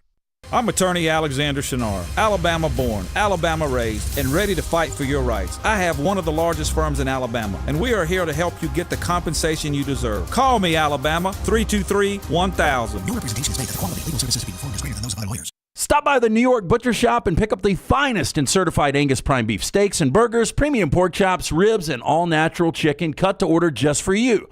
Their chef-prepared entrees and side dishes are the perfect dinner-to-go choice for your family and are ready to heat at home. With a great selection of fine wines and desserts, the New York Butcher Shop is your one-stop dinner shop. 2 locations to serve you, Cahaba Heights and on Highway 119 in Greystone. The New York Butcher Shop. Rare quality, well-done service. This hour of The Next Round is presented by the Birmingham Racecourse Casino, now featuring 7 days of giveaways with your chance to win a share of up to $125,000. The more you visit the Birmingham Racecourse Casino, the more chances you have to win. Hey, there's nothing worse than waking up to a plumbing problem. Don't get caught in a flooded house. Call the guys at Hemp Hill Services. Adam, Chad, and the team at Hemp Hill are the only ones I trust to fix it and fix it right the first time. Hemp Hill Services does it right and always at a fair price. For all of your plumbing, cooling, and heating needs, trust the name that Birmingham has trusted since 1954. That is Hemp Hill Services. Call now, 205-229-2090. That's 205-229-2090. Storm season is here. Make sure you have a plan of action in place right now. Greg from Pell City and Storm Restoration Roofing should be your first call when storms hit. Insurance companies love working with Storm Restoration Roofing because of Greg Nelson's name and reputation in the industry. When storms hit, call Greg Nelson. He's local, 205-542-3531. He's the home of the free no-cost roof inspection. Greg from Pell City on Facebook, 205-542-3531. It's Storm Restoration Roofing. It's time to pull the trigger on the Next Round merch that you've been eyeing. We know there's a lot to choose from at nextround.store, so here's a few of our favorite picks. If you want to match LT and Brown, go with the TNR logo hoodie and throw in one of Dunaway's favorite hats. Any of them will do. The Backroom's go-to is the classic logo t-shirt, while my personal favorite is the light blue TNR crew neck. All of these items can be found at nextround.store and are EG approved. Rest assured, your order will be packed with lots of love from us here at the Next Round.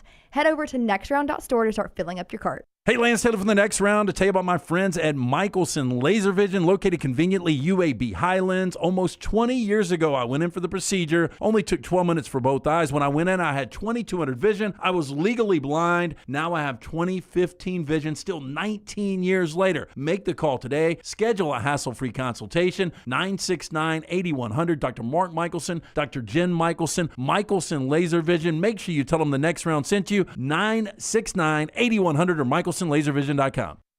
It's bow time. Tired of choosing between sweet and savory? Why not have both? Introducing Bojangles' new chicken and bowberry waffles. The bold Cajun chicken filet you love, now drizzled with a bowberry honey glaze and sandwiched between two warm waffles. Which means your favorite meal of the day just met your new favorite dish. And lucky for you, it's served all day.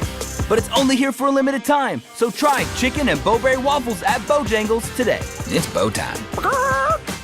Think about the best summer nights of your life. How many of those were in a great t-shirt?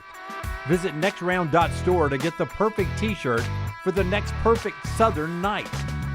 Nextround.store. The memories are waiting. I'm attorney Alexander Shinar, Alabama born, Alabama raised, and ready to fight for your rights. I have one of the largest firms in Alabama, and we are here to help you get the compensation you deserve. Call me, Alabama, 323-1000. Your representation is made that the quality of legal services being performed is greater than those of other lawyers. Jim Dunaway, Lance Taylor, Ryan Brown. Live from the Birmingham Racecourse Casino Studios, the Next Round, presented by Bud Light, is on now. All right, hour number 2 of the show. Back to basketball in a second. Before we get to basketball, though, Brownie, Bojangles bringing you this update on, I'll go ahead and tell you, some people act like nuggets out there. They don't have nuggets at Bojangles, do they? I'm going to tell you about 2 people who are just human nuggets. They're acting like nuggets? They're acting like nuggets. Bo Bites, the bite-sized hand-breaded chicken fried to crispy perfection. It makes it perfect for sharing, snacking, or when you're on the go. Just don't call it a nugget. The only hard part is choosing from 6 dipping sauces. A sauce for every craving, from the creamy house-made ranch to the sweet and spicy peach honey pepper sauce. Just depends on the mood you're in. Head to your nearest Bojangles today. Discover the dippable, shareable, craveable Bo Bites. It's bow time. Don't be a nugget, guys. The FCC, the great Matt Stahl of AL.com doing the research here using the Freedom of Information Act, one of the great acts in all of freedom. The FOIA. The Freedom of Information Act, found that ESPN had 2 complaints to the FCC about who? I would have guessed Pat McAfee, but I know the answer. Ends up it was Nick Saban's got to be. Well, I'm going to say he's both of them. He was both of them. According to Matt Stahl, I know exactly what happened here, by the way. 2 FCC complaints from Nick Saban about Nick Saban for cussing on the air, saying the S word, the B word, and as one complaint said, something else I can't remember. It was actually in the complaint. Something else I can't remember. I'm mad. I'm so mad about it. I can't remember what the other one is. Person that complained probably has child porn that they watch all the time. This is somebody that absolutely hates Nick Saban. It's probably a fan of another SEC team. I'm just guessing. Nobody's going to take their time to file a complaint to the FCC when you hear shit, bullshit, words like that in primetime television now. All right, so if you're going to complain to the FCC, how would you go about it? I don't even know. I guess I would go online. All right, I've Googled. I thought the FCC didn't exist anymore, to be honest with you. Doesn't for us. Doesn't for us.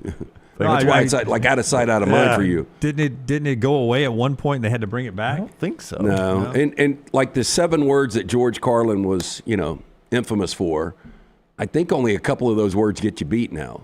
Am I right about that? Probably. I can find a phone number here for the FCC. I guess that's where you call. It's an 888 number. Who are you reporting? I'm not reporting anyone. I'm just saying, like if I wanted to do it, how hard is it to find the phone number to do it? I don't even know if that's the right phone number. It sounds like those are emails. Yeah. You may not even be able to call in a complaint now. Could be a stamped. You could have written a letter and put a stamp on it. Look, I know people get offended about everything and anything, and to each their own whatever. Do you think somebody really was offended that much that they called the FCC because that word bothered them, or the fact that they dislike Nick Saban? Well, when I did have young kids, right? And if I'm watching something that you should not expect that to be in, right? It would have bothered me back in the day. Like, I didn't like taking my kid to a sporting event next to a guy who was cussing out loud. I agree 100% with you. Yeah, that's different, though. Yeah. Okay, but if I'm watching on Saturday morning during kid television time, College Game Day, where it should be safe for me to watch with my child, my son, watching College Game Day, college football, and sharing that with him, there are certain words I would have hoped wouldn't have popped up on the screen. Okay. Now, I would also say that oftentimes that a 6-year-old or 7-year-old or an 8-year-old won't know what that word is. Unless you make a big deal. Unless they've heard that word before somewhere. That was going to be my point. Like, if they hear the word like extraordinary for the first time, are they going to be like, hey, Dad, what is extraordinary? Yeah. So just because, like, in a one-off, like if it's McAfee and back in the day he's just pounding one word, then I could see the kid, hey, what is this? But like Nick Saban, it's just spontaneous, came out, once or twice, and it just didn't seem like that big of a deal. Yeah. But it's really neat to see Coach Saban being like me. He got a laugh one time, and he went back a couple other times. I continually hear profanity on College Game Day, which airs on ESPN, the author writes, from Forest City, North Carolina, by the way. The show comes on at 9 a.m. to 12 noon. Children are obviously awake and be exposed to the broadcast today. Nick Saban used the profane word BS on air. Most every show I watch, Pat McAfee is using profanity. Well, so Pat was true. mentioned. Yeah. I don't understand why the FCC is not stopping this. The window is 6 a.m. to 10 p.m. for children-sensitive programming.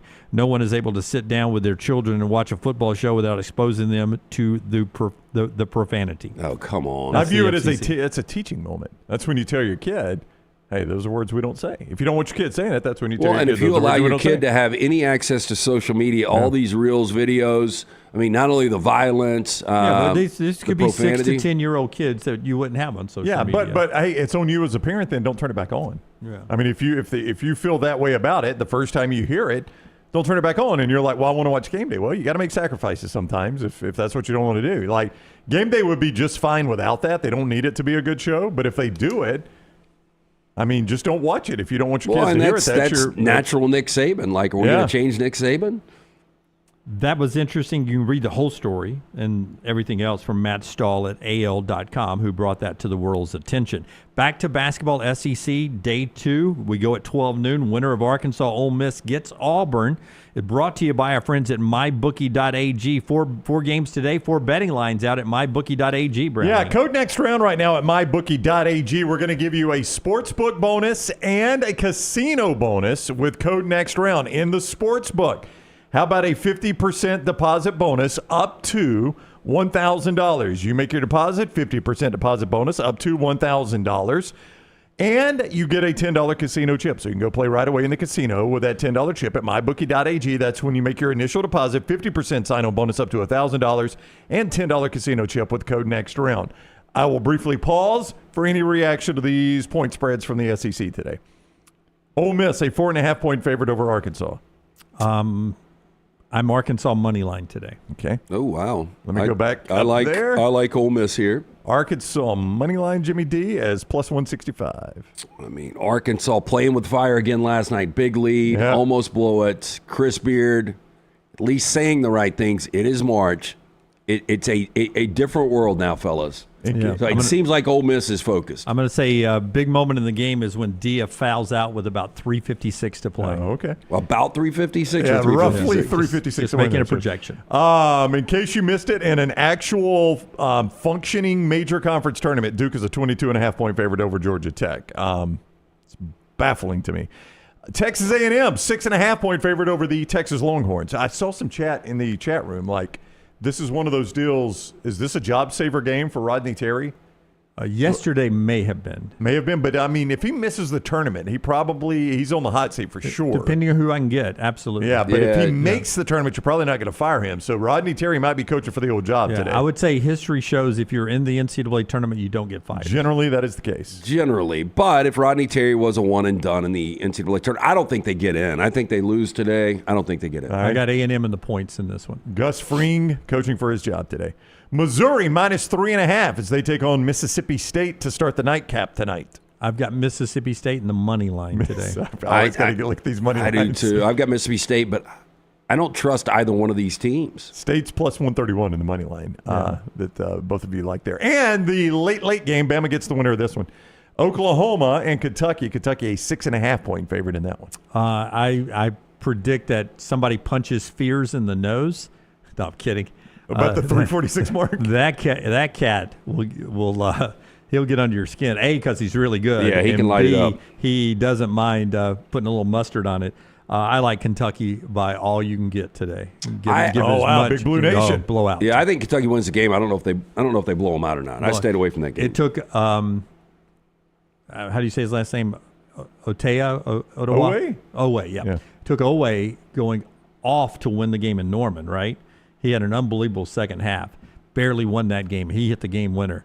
I think it's different this time. Kentucky hits their shots. They're a little bit healthier. The winner of that game gets Alabama, by the way. Last game, Oklahoma, Kentucky. Can't wait to see what the crowd breakdown is going to be in Nashville. We get up there tonight. Now, we've been there before when it was nothing but Kentucky. I think there's going to be a lot of representation.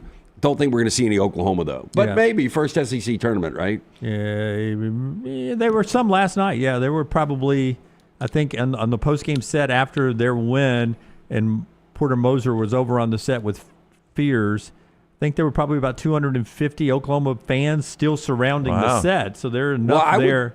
I'm make just some noise. Guessing from Tulsa or Oklahoma City to Nashville is probably an hour flight, if that. Yeah. And it's probably a $100 flight, so that would be an easy travel. And it was a meaningful game. I think I'm right about this. Little T planning on staffing that game tonight. Check our post-game podium out. Oklahoma, Kentucky at Next Round Live.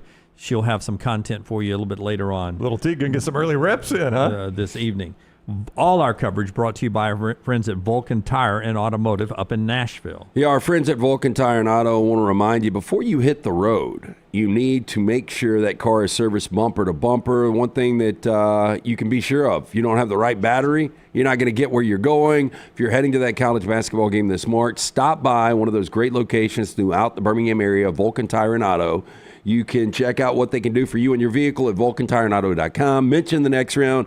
Get the best tire pricing in all of town, guaranteed, and 15% off when you mention the Next Round on any and all mechanical services from our friends at Vulcan Tire and Auto. Spring will be here soon. The weather is warming up, and it means it's a great time to go see American and RV from Johnston RV Center. I-65, exit 304 in Coleman, 334 indicator. They got all the great RVs and motorhomes you're looking for, the pull-behinds, the toy haulers, the fifth wheels, the motorhomes, all right there at Johnston RV Center, and they make sure you're covered. RV Warranty Forever gives you a lifetime warranty on anything that is new or previously owned. JohnstonRVCenter.com. That's qualifying previously owned, I should have said, for the warranty. JohnstonRVCenter.com. Bruce Pearl in Auburn. Nate Oates in Alabama, they're up there awaiting the winners. They'll be scouting. All the assistants will be there watching the games today. Again, Auburn gets the winner of Arkansas and Ole Miss. Bama gets the winner of Oklahoma and Kentucky. First game, last game, and that's when Alabama and Auburn will play tomorrow. Here is Bruce Pearl before they leave Auburn, getting asked about Chad Baker-Mazara and getting asked again about Chad Baker-Mazara. And Bruce, Bruce is usually really nice to the media. Right. Here's Bruce Pearl being somewhere a little less than that. Bruce, I know you're probably tired of talking about Chad, but do you have any conversations with him after that game? And I guess what's his mindset like now heading into the postseason? We're good. Yeah, follow up on your answer about Chad. I mean, that's kind of a big deal that he got ejected from another game, obviously in a clutch situation. Yeah. I mean, and you had a short answer for that. I mean, do you have a conversation with him? I know he's like a grown man. Yeah. No, I understand that, but don't you think my conversations with him should be my conversations? Well, sure. I don't want a transcription. So, yeah. So I've had conversations since the game. I've had conversations with a number of different players, and the the flagrant 2 requires he's removed from the game, which is a tremendous penalty. I talked about it after the game, and regardless of it, if it's a retaliation for anything that took place prior, it's unacceptable. I said that after the game. I'll say it again. If you ask me that question next week, I'll say it to you again. Okay. But I'm not going to talk to you about all my conversations with all my players. Very sensitive. Yeah, well. I'd like. And he really didn't explain it after the game. He's like, I hadn't seen the play. He goes back to the retaliation, of the battle that he and Chris Youngblood were in all day long. They felt like Chris Youngblood was doing some stuff, too, that got Chad Baker-Mazara up to a boiling point. Go back and watch our interview with Stephen Pearl earlier this week. I thought it was a fair question. Where Stephen thought that, Chad's got to handle it better, that teams could be trying to get him to do what he did down the road again. You can't do it again.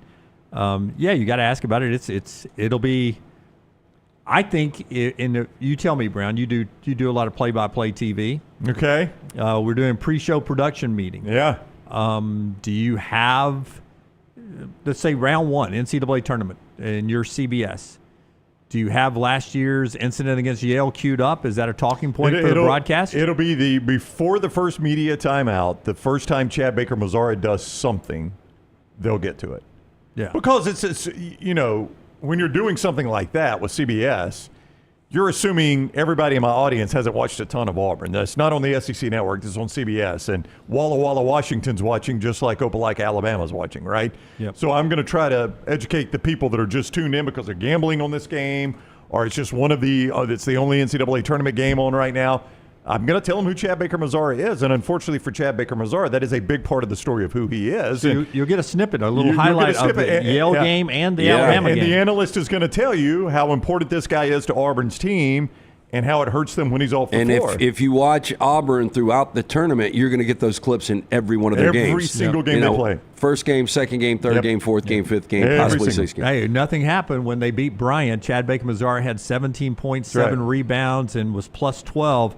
But he's got to keep his composure today as they get ready to battle Creighton. They'll go right at him. But, I mean, this is a real thing now. There are going to be opposing coaches that talk to their players, hey, get under his skin. I mean, we joked about the old hockey goon back in the day. I mean, those guys existed, right? Dunaway, it's not just something that's made up. Probert, Ty Domi, Oh, yeah. You just send a guy out to start a fight, basically. Backyard Bouchard here in Birmingham. Jerome Bouchard, you send a guy out to start a fight, and I don't think a guy's going to come off the bench like in hockey and drop the gloves right away, but you send a guy in that it's expendable, and if he can get under Chad Baker-Mazara's skin, you see what happens, right?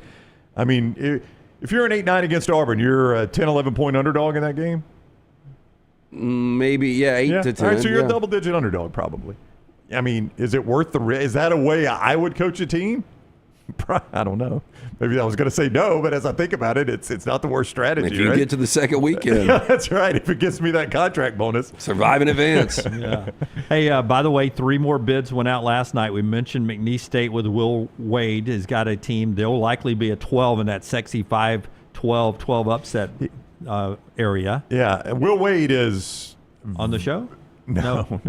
Very high for the NC State job. Like a lot of people think that's his job, right? Yes. That he's just coaching out the string here to go to Raleigh. I think that's a heck of a hire. I do too. Yes. And McNeese has never won. Montana, the Grizzlies are in. Our buddy at Army did not get in. Neither did Navy. Navy got beat last night by American University. Mascot? The Eagles. If it's not the Eagles, what are we even doing? The Stars? It is the American Eagles. I mean, isn't that obvious? It's literally America's mascot. Did you know that, though? No, I did not. But the bald eagle is literally our mascot. If you're going to name a university American, you got to go with it. What conference did they win? The Patriot League? Yep. The Patriot League, yeah. Give me another one. Yeah, that's it. I'm Where just saying. Where is America? Are they at D.C.? I don't know where they are. I think they are in D.C. I would have guessed Philly. Is it American University? American University, yeah. American University is in Washington, D.C. Yeah, that makes sense. How about that? In the district. Hey, you can go visit. Yeah, I'm going to be up there soon. Get you a hoodie, an American hoodie. Oh, I might get one. I bet they got some good gear. You think they got good gear at American University? I don't know. I don't know. I mean, if it's Under Armour. Can't be worse than Nashville's expansion baseball team. If it's Under Armour, I would vote against it. Auburn's the only one I think turns good-looking gear from Under Armour. 13,000 students they got there at American You University. don't have a lot of Under Armour teams, do you? Not anymore. They're shrinking. But I watch, like, pop Bruce back up here, just the still shot. That's a good-looking pullover. That's a good-looking pullover, zip up, whatever it is. Do you guys remember when the argument before Bruce took the job? Like, there's a lot of coaches that won't take this job because it's Under Armour. Guys. They become Nike on July 1st. Yeah. So that was my point. I can't wait to see all the new gear. Well, I remember it was that's a big a good-looking talking, Under Armour, though. When we were in Auburn, was it last February or March? Yep. It was a big talking point. We point blank asked John Cohen because the rumors were out there that it had already been done, and he danced around it a little bit, and shortly after that they made the announcement. I was actually talking about this last night. It's so weird this came back up. Kevin Plank, very nice guy, by the way, founded Under Armour. He's a Maryland guy. That was one reason Maryland was one of the first, if not the first, Under Armour schools, except for basketball. Y'all remember that, right? When Gary Williams was the Maryland basketball coach, and he said, "Oh yeah, hey, Under Armour's great for football and basketball, or football and baseball. I'm recruiting basketball. We're going to be a Nike team." Yeah. And 100% they stayed Nike. It was so weird. Like everything else was Under Armour and basketball was Nike. Because Gary Williams was like, if you think I'm going to try to recruit an Under Armour, you're out of your mind. I think it gives Auburn an advantage. Well, I don't think it matters anymore because of NIL. No, but I think it gives Auburn an advantage with the actual basketballs they play with because Under Armour doesn't make a basketball. Like Alabama and the Nike schools during the regular season have to use a Nike basketball. And for their home basketball. And you get to the tournament and it's Wilson, right? And it's Wilson. And Auburn plays with a Wilson. I know this because I saw Wilson being carried onto a bus down at Neville this weekend and the Auburn logo on the Wilson basketball. And I think that's what you play with when you get to the NCAA tournament. But you play, when Auburn plays in Tuscaloosa, they play with a Nike basketball in the game. When you play at North Carolina, you play with a Nike basketball. And that's a real thing. Like the players will tell you, I can close my eyes and you can hand me one of those and I can tell you if it's a Wilson, if it's a Nike, if it's a Spalding. Weight different, grips different. Yeah. I know you guys have had Under Armour gear. Has anybody worn Under Armour shoes? I never have. I never have either. I've seen people wear them. Yeah. Jordan Spieth wears golf shoes. Sad passing yesterday. 54-year-old Oliver Miller passed away. The great Arkansas big so man. Good. Yeah. Known for not only his rebounding, but his outlet passing to start the fast break for Nolan Richardson's national championship team. He had yanked it off the glass and was considered to be one of the best outlet passers in the history of basketball. Boy, I loved watching the 40 Minutes of Hell. I mean, that Nolan Richardson style of basketball, Lance, was so entertaining. And Mike Anderson brought a version of it to UAB here, and they did the same thing. But that was just an entertaining style to watch, and he was really good. And I think he passed away from cancer. But, that showed you in that style of offense, there are some people that just can't lose weight. Yeah, because he ran. Yeah, because that dude was conditioned, but like he, would eat lunch and he'd be wearing it on at dinner time. Yeah, just a tremendous athlete there for a great era of Arkansas basketball. The passing of Oliver Miller, one of the SEC greats, will be up in Nashville later on today. Tomorrow our show is at 9 to 12 at the Cellar, Brownie, and we're there with our friends at Kicking It Coolers. Yeah, Lance, tell you about Kicking It Coolers. The Cellar is just off Broadway, right there in the Printers Alley area, just blocks from Bridgestone Arena. So a very, very easy walk to Bridgestone when our show is over, or if you're Auburn fans, we understand if you leave a little early because that baby starts at noon for the Auburn fans. But the Cellar in Nashville is where we will be. Look, they built us a sign. How nice of them to build us a sign in Nashville. That's actually really cool. I didn't know we had that. Yeah, that is pretty cool. The Cellar in Nashville is where we will be live tomorrow, 9 to 12. And it is brought to you by the new Kickin' It Coolers made by Tennessee Shine with 5 new flavors coming out in May. We will have some of those flavors. There they are right there. Very good job, Scott. We will. That is completely new packaging. Boy, Yeah. Scott's got a no-hitter going right now, by the way. I know I'm not supposed to mention that going to the break. Well, the new packaging is, it looks like you screw off a cap, and then you don't have to poke a straw in it like you used to have to do the Capri Suns. Yeah, but it's almost like that's a hustle pack. Like Hustle if, pack? Well, Yeah, if when you I'm running and I'm trying to get some protein. It's almost like a shot pack. I think that's about 7 ounces. So that's quite the shot right there. Yep. Mm-hmm. It looks like the packs that you see like applesauce. Applesauce. I like those those, applesauce packages, exactly. 3rd Avenue North is where you find the Cellar, 211 3rd Avenue North in Nashville in the Printers Alley area. I'm going to be hitting a pina colada kicker tomorrow. Dunaway, try to drink 10 of those. Double up every flavor before we get off the air. Exactly. That's exactly what I'll do tomorrow. Tune in to see if I can make that happen tomorrow from Nashville. And don't forget, later today, 2 to 4, we're down at Innisfree Lakeview with our friends at Bud Light. Easy to drink, easy to enjoy. When we come back, Tyler's got our 4 downs. A lot more going on in sports, including an SEC coach who says a general manager, we're not hiring one because I'm in charge of the roster. I'm the captain now when we come back on the next round. Follow the Next Round on Twitter, Instagram, and Facebook at Next Round Live. I'm attorney Alexander Shinar, Alabama born, Alabama raised, and ready to fight for your rights. I have one of the largest firms in Alabama, and we are here to help you get the compensation you deserve. Call me, Alabama, 323-1000. No representation is made that the quality of legal services being performed is greater than those of other lawyers. Let's face it, a home is one of the most powerful assets you can have, and our friends at Mortgage Right want to help you build wealth through home ownership. Mortgage Right is all about providing competitive rates, a variety of loan products, and a multitude of resources for a seamless home buying experience. They treat their borrowers like family and are always looking to bring more happy homeowners under their roof. See more by visiting mortgageright.com/TNR today and start living. That's mortgageright.com/TNR. NMLS 2239, equal housing lender. Hey, there's nothing worse than waking up to a plumbing problem. Don't get caught in a flooded house. Call the guys at Hemp Hill Services. Adam, Chad, and the team at Hemp Hill are the only ones I trust to fix it and fix it right the first time. Hemp Hill Services does it right and always at a fair price. For all of your plumbing, cooling, and heating needs, trust the name that Birmingham has trusted since 1954. That is Hemp Hill Services. Call now, 205-229-2090. That's 205-229-2090. As we all know, there's no off-season when it comes to college football. If you want to stay in the know with all things Alabama, join us over on covercrimson.com and get $25 off your annual subscription. We'll keep you up to date and give you exclusive content all the way to the first Saturday of football season on covercrimson.com. All right, Auburn fans, I want you to become a member of thebarnauburn.com and join in on the fun. Whether it's recruiting discussions, off-season chatter, or the latest Auburn athletics news, we've got it all. Get $25 off your annual subscription when you sign up for your account at thebarnauburn.com today. War Eagle.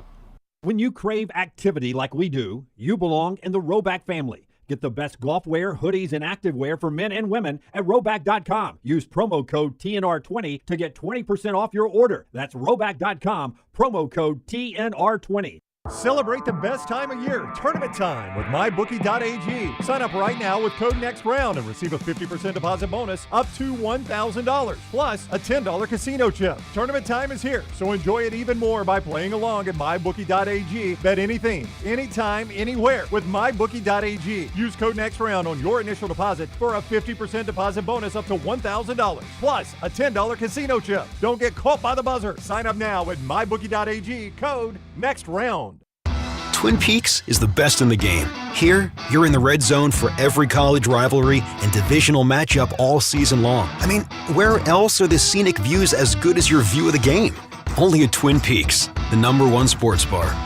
If you are a business that does a lot of printing, like a car dealership, mortgage company, real estate office, tax office, bank, school, or university, print more and spend less with ImageCraft. ImageCraft is located at 1151 Gadsden Highway in Trussville, just down from the Pinnacle Shopping Center, and online at imagecraft.net. They carry all the major brands like HP, Brother, Canon, Dell, Lexmark, Konica Minolta, Kyocera, Ricoh, Sharp, and Xerox.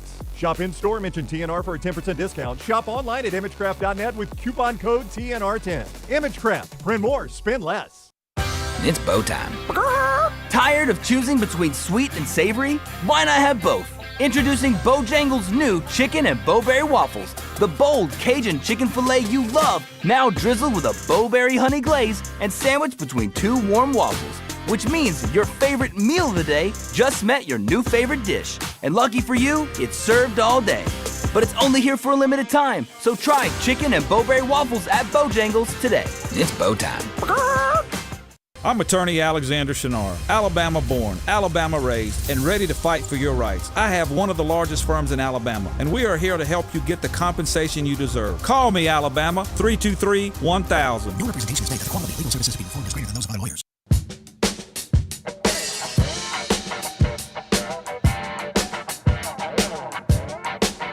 Back with you on the next round before we get to our 4 downs today. A couple of NFL notes. Brought to you by our friends at ImageCraft.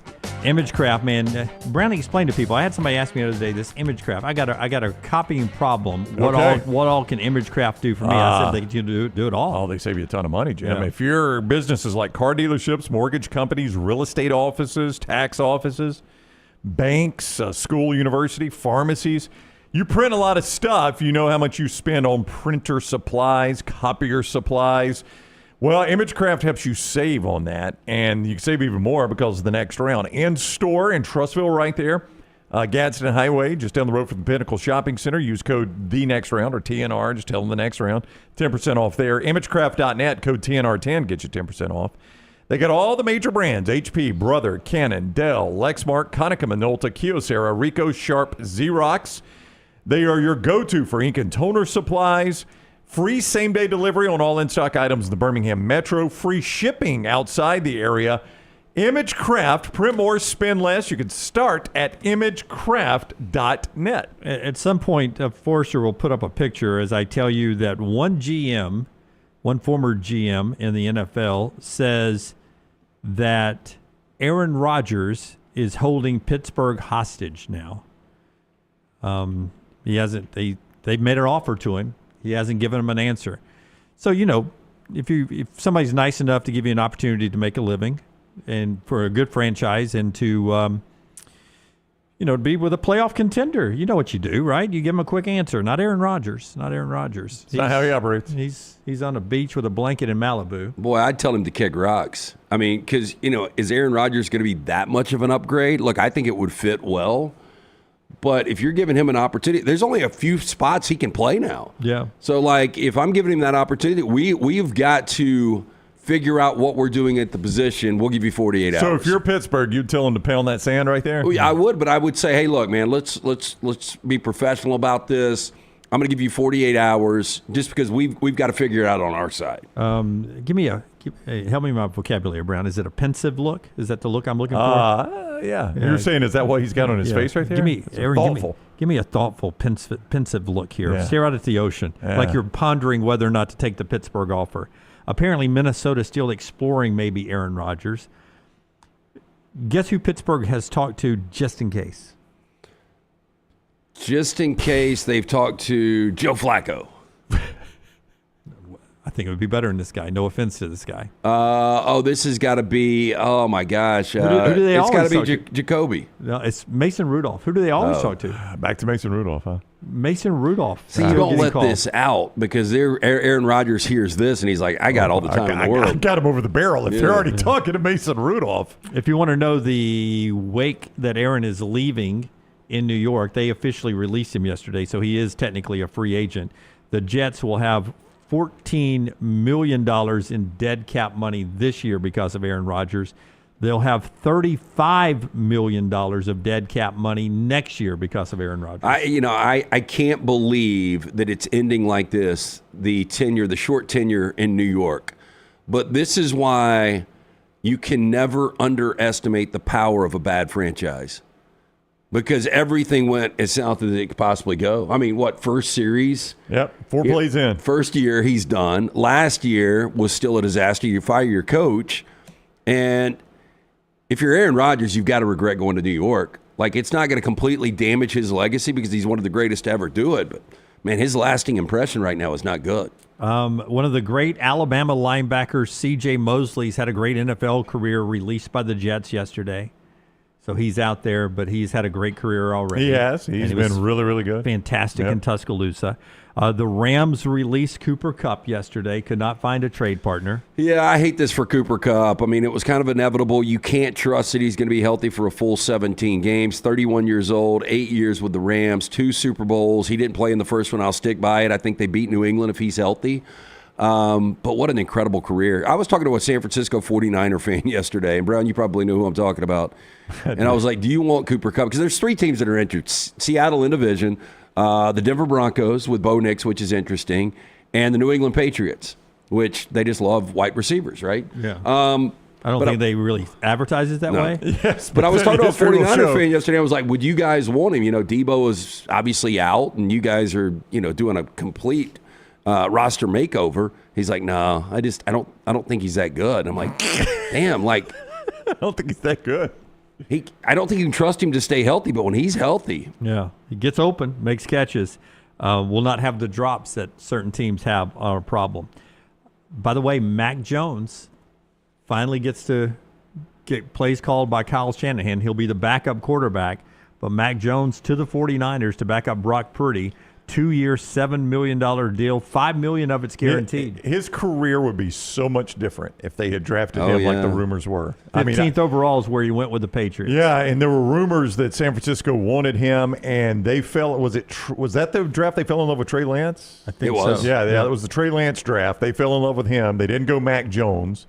You have since seen what Brock Purdy, who is Mr. Irrelevant, did in that offense. Mac Jones could have done that in that offense. Well, it's funny that you bring this up because that 49er fan, we were talking about Brock on his final year of the rookie deal, $1.5 million or whatever he's getting paid, and he told me the deal on the table right now, they're talking $40 million a year, and like Brock Purdy's representation doesn't know if that's enough. Yeah. And you're talking about Mr. Irrelevant. Like if you would have told Brock Purdy, I made this point yesterday, 4 years ago, that, okay, you finally got drafted. He didn't think he was going to get drafted.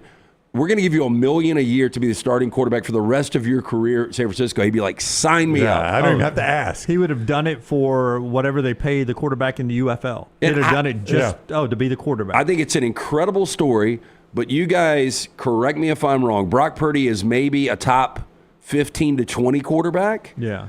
Like in that system, Kyle Shanahan's system is quarterback friendly, and you saw Jimmy G what he was able to do in that system. But you're telling, Brock Purdy's a quarterback.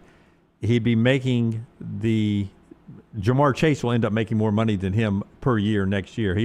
Jamar Chase will be the highest paid non-quarterback in the NFL, and he'll be making more than $40 million a year. Well, and he's a much better player. He than is. Brock I'm Purdy. just saying, Brock Purdy touches the ball every time. Though, I know. 49ers. I get it, but I'm just saying, like, you don't need to be too greedy. Like, that's great, you've earned it. Yeah. But take what you get, and remember, you were Mr. Irrelevant, and you're playing in a great system with a great organization. Yeah. No, I would take it. His salary last year paid Brock Purdy $870,000. His performance incentive money paid him almost exactly the same thing. He made $857,842 in contract Here's bonuses. what I would love to see, and I can't believe somebody hadn't done a deep dive on this, because Brock Purdy's a great example. My dad loves this. this kind of stuff, by the way. He thinks you should get paid for what you bring. Performance-based? Yeah. And look, I mean, that does make a lot of sense. That's the way, America was built. Yeah. But, you go back and you look at Brock Purdy last year compared to NIL quarterbacks at major programs. Like, I was talking to Chip last week, and I said, what did Quinn Ewers, like, what is Arch going to make? What did Quinn make? And he was like, Quinn in 3 years, I think it was $8 million was the number he made in NIL. More than Purdy will make in his first contract. Yeah. So, like, I mean, in this year, how many quarterbacks, like Jackson Arnold is probably making more at Auburn than Brock Purdy was starting quarterback for San Francisco. I saw the report of the John Mateer number. I think it was $3.1 million. Yeah. I think that's the report so I saw. He's making twice as much as your starting quarterback for San Francisco. From on 3, and that's John Mateer. Yeah. Well, the average for the starting quarterback we talked about a few weeks ago in Power 4 is between 1.2 and 1.5 million. Yeah. Which is right where Purdy's making. He made $870,000 last year. So that's crazy. Hats off to Puka Nacua of the Rams. Devontae Adams comes in. Puka says, you can have 17. I'll take 12. Yeah.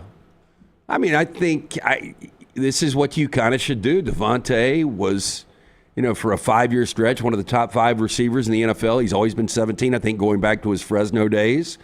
And Puka's one of those guys that doesn't care about things like that. Man's got a Taco Bell in his house. I'd try to get something out of him. Right, I would too. Devontae, they got to probably go from Taco Bell to Del Taco now that he's that's true out in L.A. Or get a Del Taco man. I would say this, though.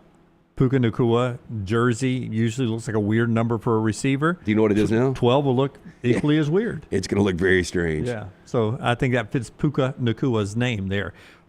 Before we get to 4 downs, our show being brought to you today by our friends at New York Butcher Shop. LT, tell us about New York Butcher. New York Butcher Shop, great place to pick up the finest meats out there, from the award-winning steaks, of course, delicious chicken, ribs. They've got huge deli sandwiches you can get for lunch or dinner. Fantastic selection of fine wines and desserts. New York Butcher Shop, rare quality, well-done service. Get into those 2 locations. Go see Jim and that great staff. Cahaba Heights, 119 in Greystone. It is the New York Butcher Shop. All right, time for 4 downs, presented by Bojangles each day. If you're tired of choosing between sweet and savory, why not have both?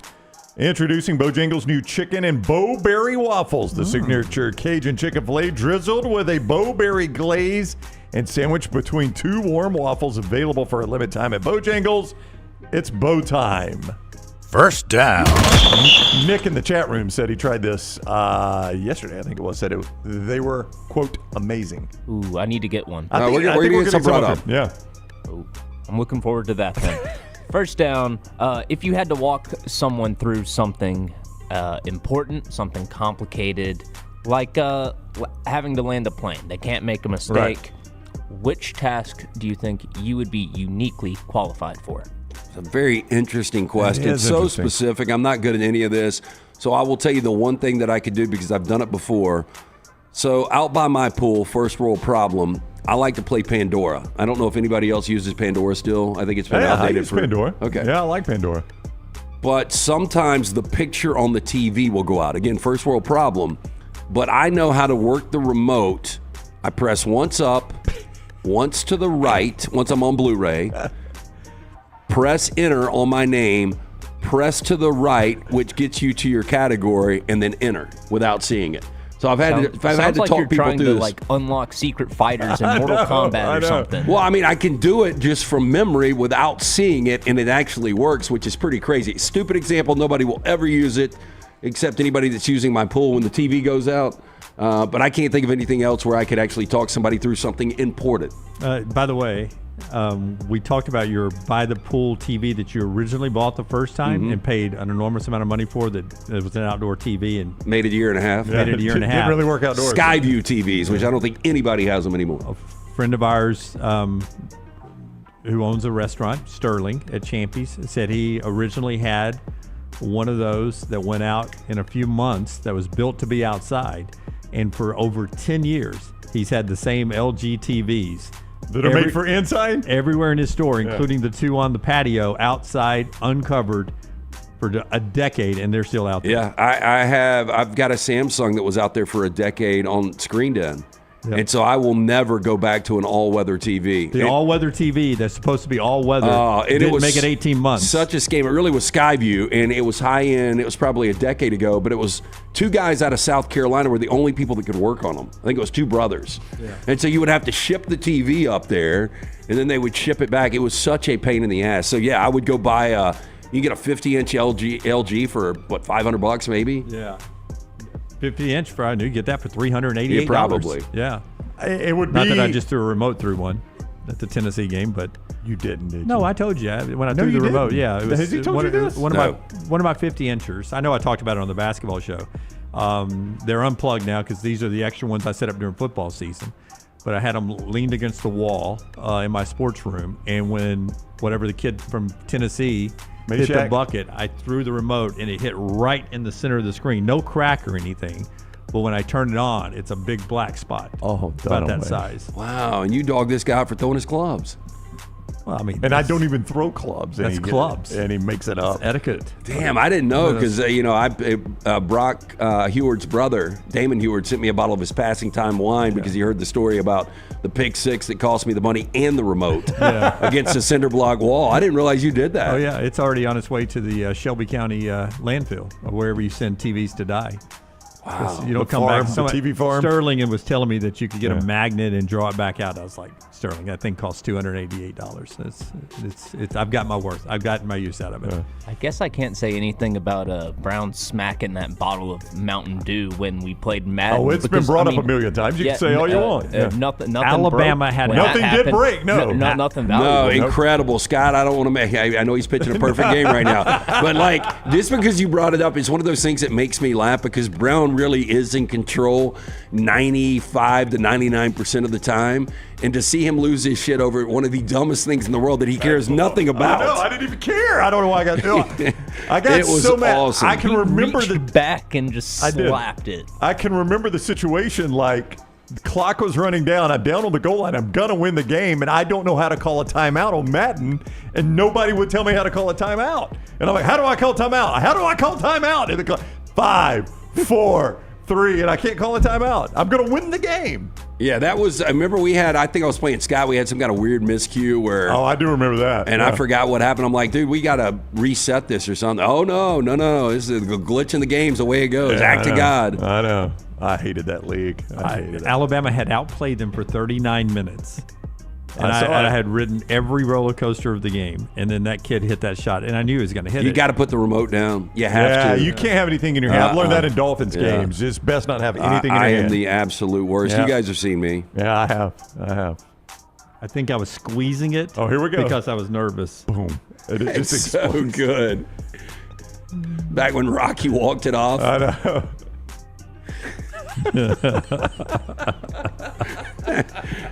Oh, that's back when we had a lot of laughs up here on things like that.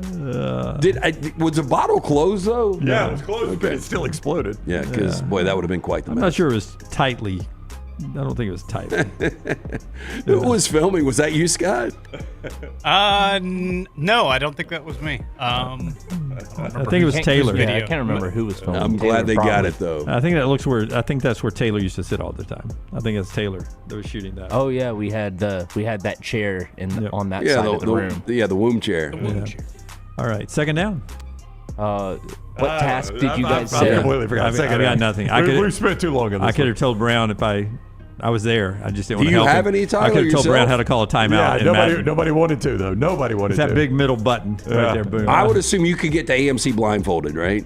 Probably. Yeah, I've been able to get to not my regular AMC, but not even having to put in the GPS anymore. And I never go to that side of town unless I'm going to the theater. But if I had to walk somebody through something important, it would probably be something about setting up the equipment here. Oh, okay. Keep that in mind. Had to do it. Second down. Scatman John would have been 83 years old today. What's the best one-hit wonder? First of all, I have never heard of Scatman John. He had the song that goes, "I'm the Scat Man." Oh, hey, so Brown, if you want to tell the story without getting Dunaway jealous. We were together, Lance and I, coming back from trivia last night. I know you're jealous. No, I'm not. I'm not. Nor was I jealous when Hannah texted me. It's like, I can't believe I'm having a meeting with these guys and you're not part of it. Yeah. Didn't make me jealous either. Well, we figured you were on the course. Yeah, I wasn't. I was at the hospital with Dad. Go ahead. So that's more important. You sent those questions, and Lance says, "Who is Scatman John?" And I was like, "I've never heard of him." And he read the question.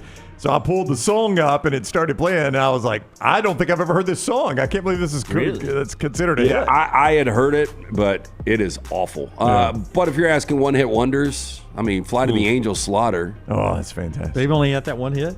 It's the only one I know of. That's a hell of a song. That's a good one. That's a good one. I mean, one hit is tough. Like, most had two. Is it Take On Me, the only AHA hit? That's the only one I know. Yeah, that's a fantastic That's song. another great song. Yeah. You don't like Dexy's Midnight Come On, Eileen? You don't like Come On, Eileen? Come On, It's Eileen. my least favorite song of all time. It is a one-hit wonder. Yeah, that and We Built This City I on don't rock like and that roll. song either. Hate that song. Those are two. I have a lot of songs I dislike now. Sadly, a lot of Eagles songs I dislike. No, you and Scott. Yeah. Same. I used to love them. Saw them at the Sphere. Is that what turned you off? No, but they didn't talk to each other, and that bothered me. Huh. Well, I think it's been well known they don't like each other. I mean, remember their tour when they went on hiatus when Hell Freezes Over? Yeah. Like they were never getting back together. Yeah. I just, you do so much for each other. It was hard to watch them walk around and leave the stage while another one would talk, and then somebody else come up. Because you've never done that, right? They just never talked. Have you ever heard the audio from the onstage mic where they're yelling? They're basically cussing each other out during the concert. No. It's I don't know what they call it, but it's the mic The monitors? Yeah, the monitors, and they're just like, you son of a, and I mean, you could hear the music going in the background. None of the audience could I'm hear it. sure it was always Don Henley going after Glenn Fry, going after Don Henley. Yeah, those two did not like each other. Listening to the Motley Crue monitors is funny because Mick Mars will have only the metronome track and the drums playing. Not anymore because nothing else. They bounced him. Well, yeah. So it would just be the. Yeah. Yeah. Just so he can keep beat. He's like, I don't care anything about hearing Nikki Sixx or Vince Neil do his whining. I don't want to hear it. So let me do my job. I do wonder what considered the biggest one-hit wonder, because like the Macarena, like I don't know what that, but I think it was like number one for like an entire summer of '96. Lost. What was the name? Lost. Something was there. It wasn't it about some tramp. I've heard a lot of things about that might be. My favorite's the Blue Dabba Dee Dabba Da song. That's my favorite one-hit wonder. Give me a sample. I'm good. You like a lot of these jumbled lyrics, don't you? Like Scatman? I wasn't a big fan of that song, but he was on the list of famous birthdays. So it was either him or Jack Harlow. And I don't care anything about Jack Harlow. Okay. Third down. Worst game day musical guest of all time, Jack Harlow. He was pretty bad, yeah. I believe it. My Cousin Vinny released 33 years ago today. What's the best Joe Pesci role? That one for me. That one is fantastic. It's hard not to go Goodfellas, though. Yeah, I mean, he won Best Supporting Actor. I mean, as good as that movie was, and it is probably my favorite, I mean, his performance it stole the show. So freaking good. And he was really, really good. I mean, the same character basically in Casino. Mm-hmm. But it's to me one of the saddest movie scenes of all time when Robert De Niro's in the phone booth and gets the word. And I mean, he goes full Dunaway on that phone booth. He does. I mean, he tears that thing up. He throws that remote right through the screen. I tell you, man, Joe Pesci, underrated actor, because when you can go from Raging Bull playing that role to Goodfellas to playing a character like in My Cousin Vinny. Why when in that era of time when you got the word like he did in the phone booth, could you not, or did this sometimes happen, could you not decide, I'm not going to do that? So I'm going to go tell Pesci, and then can we get enough guys to go against the management, the guy in charge at that point? Could you flip against the mob? Oh, it was already done. It had already been done when he got the word. Yeah, it was like they invited him to make him a made man, and then he walks in the door and gets popped in the back of the head. Yeah. But see, Pesci didn't. No, he said he's gone. He was checking on. He's gone. Yeah, he's De Niro gone. didn't know that was coming. Yeah. Yeah. So when they send the word down back in the day, could you, if you were the guy in charge and you sent the word down, nobody could flip on you and go back at you? And remember, Jimmy the Gent was half Irish, so he could never be made. So he was on the outside anyway. He was just a gun for hire, basically. Fourth down. And fourth down, what is the worst logo in sports? So you showed us one that could possibly be there coming up, the new Nashville baseball team. But three jump out to me. The Commanders. It's just a W. Yeah. The Washington Nationals, which is a worse W. Yeah, it's the Walgreens W. And then the Cleveland Cavaliers logo is awful. The sword through the basketball? No, it's just like a funky C now, like half burnt. C, yeah. They have an alternate logo. With that's sword the through old one, C, the sword through the C, yeah. I would agree with all those, LT. Those are all all good. terrible. Yeah. They're not good. What about college? Who has the worst logo in college? Vanderbilt. It's just a V. No, I mean, it's got the V inside a star is better than just the V. I mean, you put the star around it. That's what I'm saying. The old logo was good. The new one's crap. Wait, what is the new one? Just the V? Guys, it's Ole Miss. What does Ole Miss have? You've always hated the script letter logo. Yeah, the script Ole Miss, and that's their logo. That's not a logo. I mean, it was, when you had the Confederate general, I know the history and the controversy, but that was a better logo. They don't have a logo now. They have no logo. But you're consistent about that. That's not just Ole Miss. You hate anybody's script lettering on a helmet, like Florida with the Gators. Don't you like hate that. The only one I like is UCLA. Yeah. Should Ole Miss go back to the Land Sharks? No. They tried that No, for and that's the a split problem. second. That's the There you problem. go. Here's Vandy. No, that's not it. That's not Vandy. No, that is their new That is the new one. Doesn't have the new star. one. You put the star around it. I'll tell you another W that's bad is Wisconsin. It's so big and cartoonish. Yeah, it is. But I like their little badger when they incorporate that. Oh, yeah, I like the badger a lot. But when it's just a W, it's... Oh, man, that guy says the Milwaukee Brewers. I actually like theirs. The M and the B. The glove makes the M and the B. Oh, the Brewers have an awesome logo. Yeah, there's no way you would go Milwaukee Brewers. That's a good one. Yeah. Even the White Sox have a good logo. Yes, they do. Yeah. Multiple great logos. Multiple great logos. That is our four downs today, brought to you by our friends at Bojangles. Go try the savory and the sweet there at your local Bojangles. And the show today being brought to you by our friends at MyBookie Brownie. MyBookie, not just the SEC happening today. Every tournament is full-fledged, going all day long today. Games starting, in fact, right now in some conference tournaments. Akron and Bowling Green playing right now, Dunaway. Do you have any action on that one? What money line? I have Akron giving the points. Are they the favorites? I don't. They are. I'm kidding. You don't? I was about to say. I just knew enough that Akron was a favorite. Akron was up 12, 42-20. You should have them give them the points. They were given 15.5 tonight. Today, I should say. Arkansas and Ole Miss. Ole Miss a 4-point favorite in that game in the SEC basketball tournament there. And Texas A&M a 6-point favorite over the Texas Longhorns to end the morning stretch. Updated point spread to start the nighttime stretch. The 7 o'clock game, the Missouri Tigers, 6 o'clock Central, 3.5-point favorites over the Mississippi State Bulldogs. And then the nightcap tonight in the Southeastern Conference, Kentucky a 6.5-point favorite over the Oklahoma Sooners. You can play all those games at mybookie.ag. Now, when you sign on at mybookie.ag, you make your initial deposit. They are going to give you a 50% bonus in the sports book up to $1,000. That's 50% up to $1,000 in the sports book. And they're going to add a $10 casino chip, so you can play right away in the casino as well. That is free money right there at mybookie.ag. Bet anything, anytime, anywhere with mybookie.ag. Code next round. That is mybookie.ag. Code next round. Follow LT on Twitter at @TheLanceTaylor.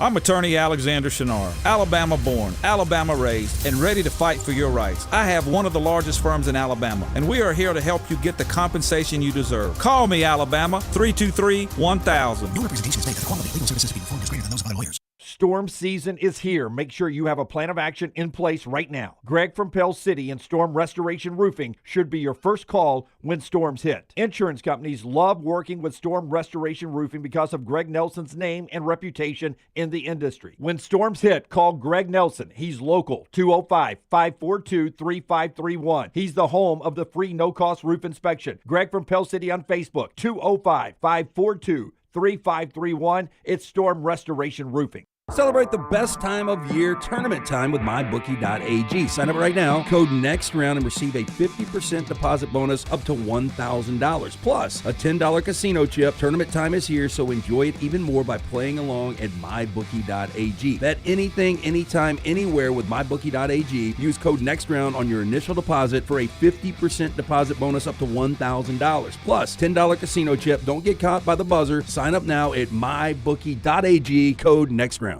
Hey, Lance Taylor from the Next Round to tell you about my friends at Michelson Laser Vision, located conveniently UAB Highlands. Almost 20 years ago, I went in for the procedure. Only took 12 minutes for both eyes. When I went in, I had 2200 vision. I was legally blind. Now I have 20/15 vision, still 19 years later. Make the call today. Schedule a hassle-free consultation. 969-8100. Dr. Mark Michelson, Dr. Jen Michelson, Michelson Laser Vision. Make sure you tell them the Next Round sent you. 969-8100 or MichelsonLaserVision.com. Stop by the New York Butcher Shop and pick up the finest in certified Angus prime beef steaks and burgers, premium pork chops, ribs, and all-natural chicken cut to order just for you. Their chef-prepared entrees and side dishes are the perfect dinner-to-go choice for your family and are ready to heat at home. With a great selection of fine wines and desserts, the New York Butcher Shop is your one-stop dinner shop. 2 locations to serve you, Cahaba Heights and on Highway 119 in Greystone. The New York Butcher Shop. Rare quality, well-done service. Remember the name Way to Wellness if you're battling weight loss in your life. I'm Jim Dunaway from the Next Round. There was a time I was over 216 pounds until Way to Wellness helped me lose 45 pounds, and now for over 2 years, they've helped me keep that weight off. Here's their website, aplanforme.com, aplanforme.com. That's a great name for a website because there's no cookie-cutter plan. Everything is designed specifically for you. No contract, no sign-up fees, and your first consultation is free at Way to Wellness. Hey, let me tell you about our friends at Urology Centers of Alabama. Compassionate and comprehensive urological care with 35 physicians, 17 locations across Alabama. Their patient-centered approach to all of your urological needs. Remember, they've got that new men's health center. It is beautiful, helping men with a wide range of sensitive male issues in a comfortable environment. You can always go online, visit urologycentersalabama.com, schedule an appointment with one of their many urologists today. It's bow time. Tired of choosing between sweet and savory? Why not have both?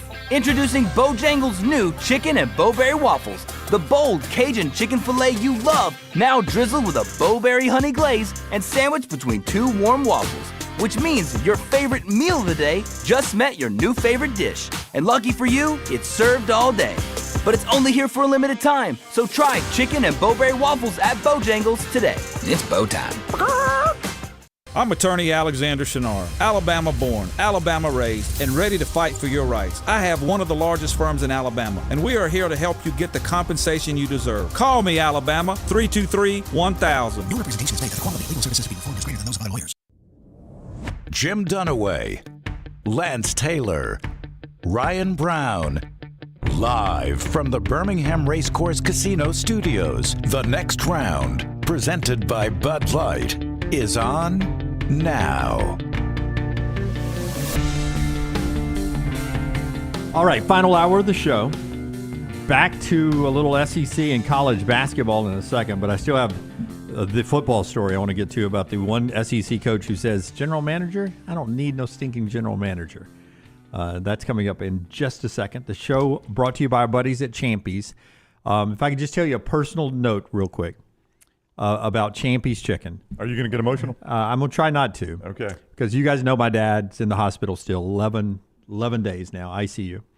But yesterday they were like, yeah, if he wants something from outside of the hospital food, you can go get him something. If he can eat it, you can go get anything that would make him happier.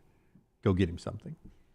So my mom, before I even got there, mom didn't. Butt heavy. Mom did not call me to do anything. Mom called on her own and said that he can't have anything fried. She called Champy's Chicken just down from the hospital and said, hey, he loves your catfish. Is there a way you can grill the catfish up?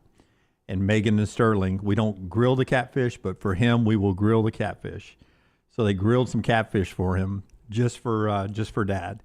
Made his day yesterday when he come walking in with the hush puppies and everything. It was just tremendously nice people, Megan and Sterling. At Champy's that actually got me emotional, Dunaway. At Champy's world famous fried chicken. Heart of stone, I'm told. He's sitting there 11 days in ICU, has not had one bit of food outside the place, and she was like, well, what can I go get you? And he's like, can I get catfish from Champy's? Does he like it grilled or fried? He likes it fried, but he settled for the grilled, said it was fantastic. We sat and talked about how officiating was horrible in basketball. You tell him about the remote? I didn't tell him about the remote. No, he's on a heart monitor, so I didn't want to get him fired up about reliving the Tennessee loss again. Champy's Chicken, I tell you that they're just great people. So if you're by the area, Highway 119 in Alabaster, champyschicken.com, right there. Mississippi Delta recipe tamales, great human being, Sterling there, great food. Highway 119 for a long, long time, and just wonderful, wonderful people. Does Joe Lunardi have a hairpiece? I've wondered that over the years. I think maybe so, Lance. I don't know. Give me a picture of Joe Lunardi. Well, he was just on, and I think he'll bounce back here in a minute. They'll show him a TV2 or TV3. There he is. Yeah. I mean, it moves with his head. You know? Yeah, that's a hairpiece. Well, first of all, Joe. Do you think it's glued? Yeah. No, if you notice, his hair doesn't move when he does this. Yeah. So the hair doesn't go up. The hair is staying there. Yeah. So. And that's a lot of dark hair for a man of Joe's age. That's all I'd say. Well, I mean, you can use a dye, but I think that is. Joe's looks like. Did you never guys, disheveled? Do you guys remember when you had the Lego thing and the hair would pop off and you could pop on another hair? That's what Joe's hair looks like. Yeah. Yeah. Like he doesn't even have Bill Self quality. No. Toupee. I mean, Self. What kind of money can he spend for his toupee? Oh, I know. Yeah. Probably should. Downgrade hair, upgrade power forward. I mean, if Lunardi, middle of February to 1st of March, would do a bracketology every night, he'd probably be a different pay grade. Are we into the 7th inning on Scott's perfect game now? There's a Joe Lunardi photo. No, it's going great. Yeah, we are in the 7th. Yeah. Let's see. Can we close the deal? Have I sent him anything that he wouldn't have? Oh, by the way, back to the Murray State thing, which I didn't think he would have. Appreciate Reed sending me the update on that. Murray State is hiring Creighton's assistant, Ryan Miller. A source tells Sports Illustrated. Greg McDermott's coaching tree has been phenomenal, and Miller is one of the best recruiters in the country. Ryan Miller's brother is Mike Miller, who represents Murray State alum Ja Morant. So, and probably represents his brother too. Right. Yeah, Murray State. That's the only link and the only thing that makes sense. Yeah. So that's so no worry about Stephen Pearl leaving Auburn to go to Murray State to be the head coach. Like John Thompson might have been that guy back in the day. Is Greg McDermott the biggest coach in college basketball? He's 6'9", isn't he? Yeah. How tall is Penny?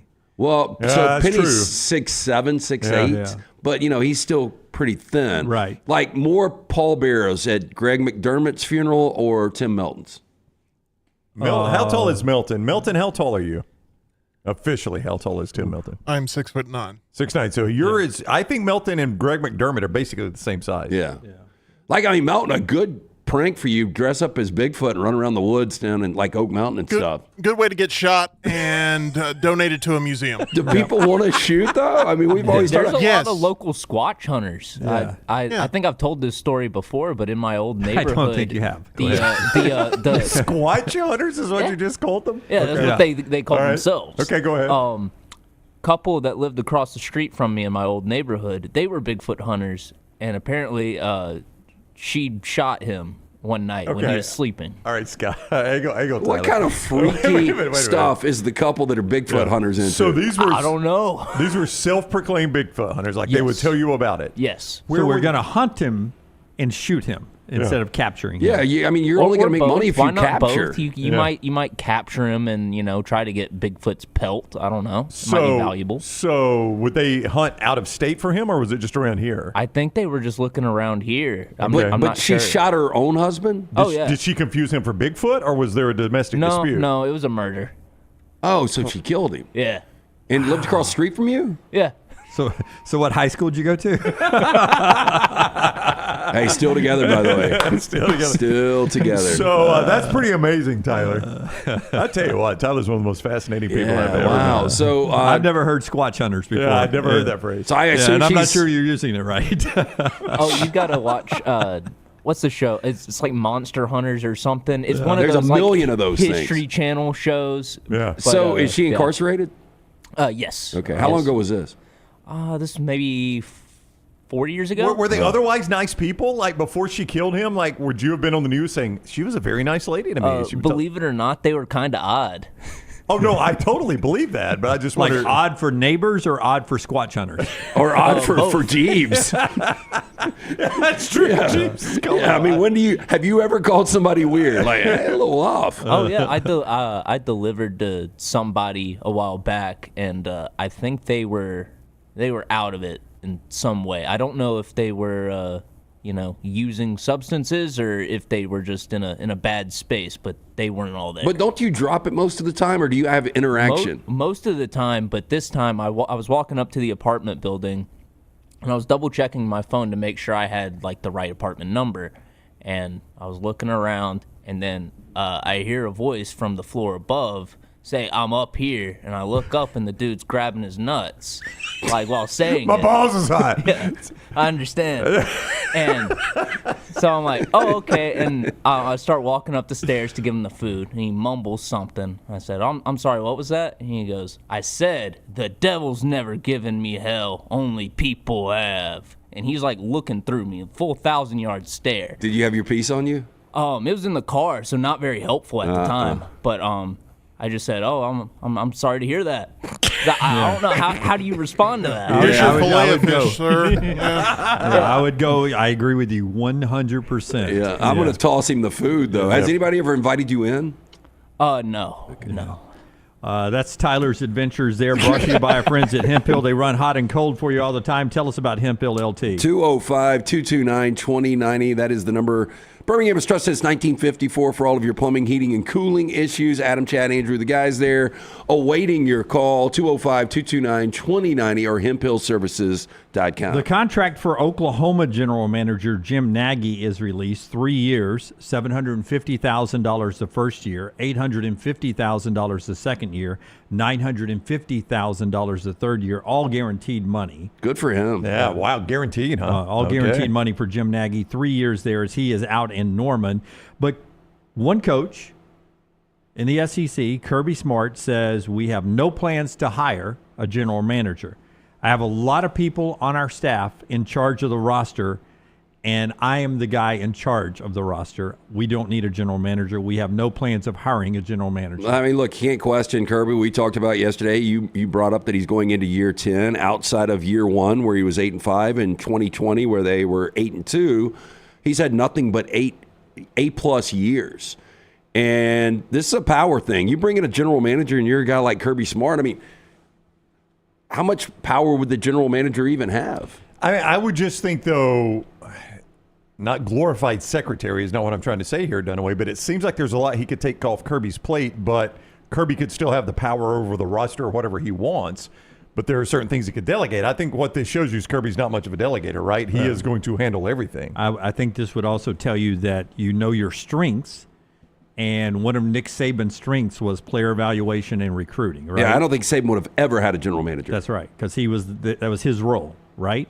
He hired a defensive coordinator and an offensive coordinator, and he oversaw them, but he was the guy in charge of the roster, right? I mean, Sal Sunseri, there were always guys back there. There were essentially general managers. That's exactly right. Yeah, there were a group of them that were like general managers. That's right. There's all those analysts back there, you know what they're doing? They're evaluating talent all the time. I think, even Phil Savage, when he was part of the radio network in Tuscaloosa, I think he evaluated some players too. But real quick, Lance, I'm sorry, but they say Kirby negotiates all the NIL deals himself. That's right. Or the big ones. Here's what you'd make this year if you perform the way I think you can play. Here's what you'll make next year, and if you perform here's what you'll make in year 3. Kirby really is kind of becoming a dinosaur because he's so involved. Like, it seems like these coaches are trying to get less involved in that, and he's getting more involved. Well, just because you bring up Jim Nagy, now the general manager, this is breaking on ESPN, or at least I haven't heard this. Steph Curry has been named the assistant GM for Davidson Hoops. He's going to provide guidance to men's and women's teams. How do you do that from the NBA? Yeah, I know. Okay. Like, how does he have time to do this?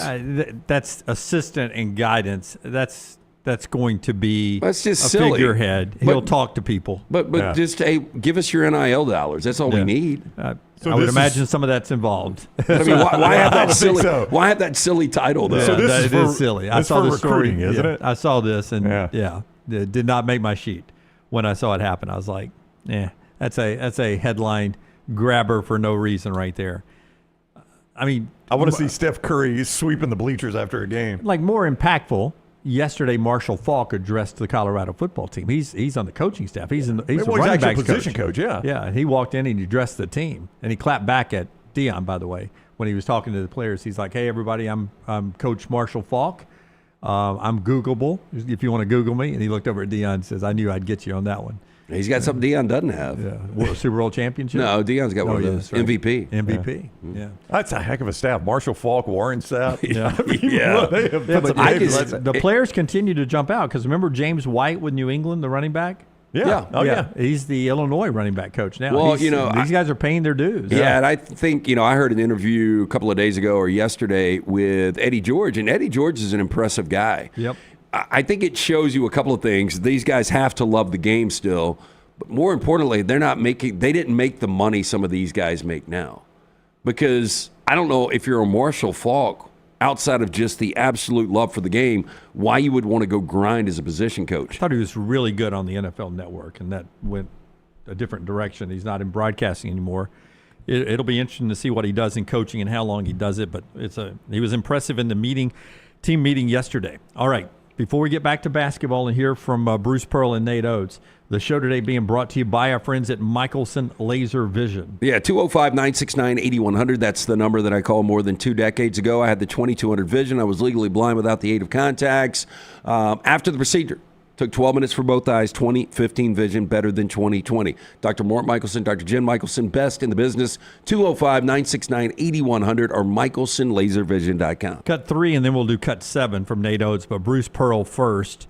Again, we talked about Alabama just because of the clock, playing the last game and then early game second game, but still day game on Saturday, and then even an earlier game on Sunday. You play 3 quad 1 games in less than 48 hours. That's a grind. But Bruce Pearl, they've got the best time slot. They play the same time every day if they win, but it's still 3 games in one day, and you've got the number 1 overall seed in the tournament most likely. So Bruce gets asked, what's in the SEC tournament for you guys? What's on the line for you guys? This team has demonstrated that they're great competitors. They don't want to lose. They don't like losing. We don't. And I think, they should have confidence, going through the grind of what we've gone through. We respect everybody that's up there. It'll be about matchups. So, no, we're not at all bought into the theory of, next weekend is the more important weekend than this weekend. They're both very important. I think most people believe that Auburn is the number 1 overall seed. For whatever it's worth, plenty of time still to go in this game. But Duke is down 8 right now to Georgia Tech. They're a 22-point favorite. I'd love to have Tech plus the 22.5, so you're getting 30.5 right now. But anyway, if Duke was to lose this game, then it's it's done. academic. Yeah. Oh, yeah. That's a great point. And that's happening as we speak. Did you know? If I can say, as long as the NCAA tournament has been going, something has never happened. We got enough data points to say, okay, that means something, right? That's right. No team has ever won the NCAA tournament losing their first conference tournament game. Even if they got double buys. Their first conference tournament game. That's surprising. Yep. It's really, really surprising. But I guess it's still surprising. I would agree. Trying to think, like back when, you referenced Villanova from 1985. Uh-huh. That was a Villanova team that I think lost 11 games in the regular season, and that Big East was so stacked. Now, keep in mind, tournaments are a relatively new invention. How long have we had conference tournaments? Oh, they've been around. For the SEC, it came back in 1979, I believe, or 1980, somewhere around there. Yeah, I shouldn't say relatively new, but they went away for a while. But for everyone else, it was always around. Yeah. Only the SEC went Really? away. Yeah, the ACC's been around. I don't think they ever stopped playing it. The year Villanova won the national championship, they beat Pittsburgh 69-61 in their first game. It's your first game of your conference tournament. Yeah. I believe that is the never, ever, ever. There are a few that are never, ever, crazy. ever. Interesting. Well, Alabama and Auburn both made the Sports Illustrated Magic 8. They put out a Magic 8-ball, 8 teams that can win the national championship. I don't know their success rate, but they include Alabama in their national championship 8. If you were picking 8 teams to win the national championship, is Alabama still in it for you? Yeah. Too much talent, too deep. All they got to do, and the way they rebound. The thing that scares you about Alabama is the defensive lapse and then the possibility of them just going super cold behind the arc. But now, hey, they're starting to hit some of these, 10 to 15 footers. Here's Nate Oates getting asked on the advantage of, if there is one, of playing through Sunday in the SEC tournament. Can it be advantageous not to play through Sunday? I mean, I know you're a winner, but are there advantages to maybe not playing the entire time? There may be. We also went one and done in Tampa, and then went one and done in the NCAA tournament too. So, it's gone all different ways. We're going to try to win it. We're trying to win championships. We've won more championships in the SEC than anybody else since I've been here. This is a championship we're trying to win. If we don't end up winning it, there'll be some, like you said, some positives we'll try to sell the guys on, but that's not the goal. The goal is go there, win 3 in a row, win a championship, and have ourselves playing on a run going into the NCAA tournament. Yeah, so Nate, we're going up there to try to win it right here, but if we lose, page 2. We'll try to sell it, is what he said. Well, he's got a lot of data in his head, doesn't he? Yeah, there'll be some positives. We'll have some positives. We'll try to sell it was the quote there. We're going to try to sell it another way if we happen to lose, yeah. One more, if you'll give me cut number 12. John Calipari had said before they left Fayetteville, he doesn't care about the SEC tournament. I saw him. It was an interview with his play-by-play guy. The play-by-play guy was like, okay, all right. Because I've already booked my room. Yeah. Hey, we're heading to Nashville for the SEC tournament, man. What do you think about the SEC tournament? South Carolina, the big game coming up. Right. Really don't care about the SEC tournament, Tom, to be honest with you. Yep. Oh, okay. All right. Back in a moment. Brought to you by our friends at Learfield. No. I said 12. It's 11. It's my bad here. Here's that John. That does not look like Cal. Here's John Calipari now after winning an SEC tournament game. Does your tune change, John Calipari? This is one of the most anticipated SEC tournaments, maybe ever. And yet it seems like your thoughts on the tournament haven't really changed a whole lot. If I heard you correctly, you said you couldn't care less about it. And I guess my question is, if you don't care... It's not quite. So every tournament we go in, we're doing it for one reason. We want to win games to build up our seed. Now, along the way, for a guy that does not care about conference tournaments, I'm guessing it's 15 or 16. So if you don't care, the kids don't care, no one cares, then I'm a magician. So how about maybe you're taking the pressure off the kids? It'd be nice to win it again. I don't know exactly how many of those we've won. How many? I know somebody told me 87 tournament games for a guy that doesn't care. And I think it's about almost 80% win. For a guy that doesn't care, there should be a lot of guys not caring. He has some weird sound. He does, man. I mean, look, you coached at Memphis where you were the alpha of the league. Kentucky for a good bit of his tenure in the SEC, same thing. You should be winning 80% of these games. Just own it. I mean, like, would you guys have a problem if he's like, regular season is so important. Obviously, once we get to the NCAA tournament, this is icing on the cake. We want to come. We want to have a nice showing. We'd love to win the tournament. But when we stack this up, the most important thing is winning a national championship, and the regular season is more important than a conference championship. I mean, if they had blown that lead outright to South Carolina, which they almost did, that quote would have been interesting to see how he changed in the post-game. Now, guys. It would have been, I told you, we don't care about this. We have done our work. Right. Yep. We're focused on the NCAA tournament. I wanted my guys to have a week off. We want to get their legs. What if you don't make it? How can they leave us out? I know. Look what we've done. It would have been so funny if he had lost that game. It would have been a totally different press conference. Yeah. I think that's where he gets the reputation occasionally of having that used car salesman feel. I can see either way. Okay, basketball going on top of the hour. Arkansas with Calipari and Ole Miss.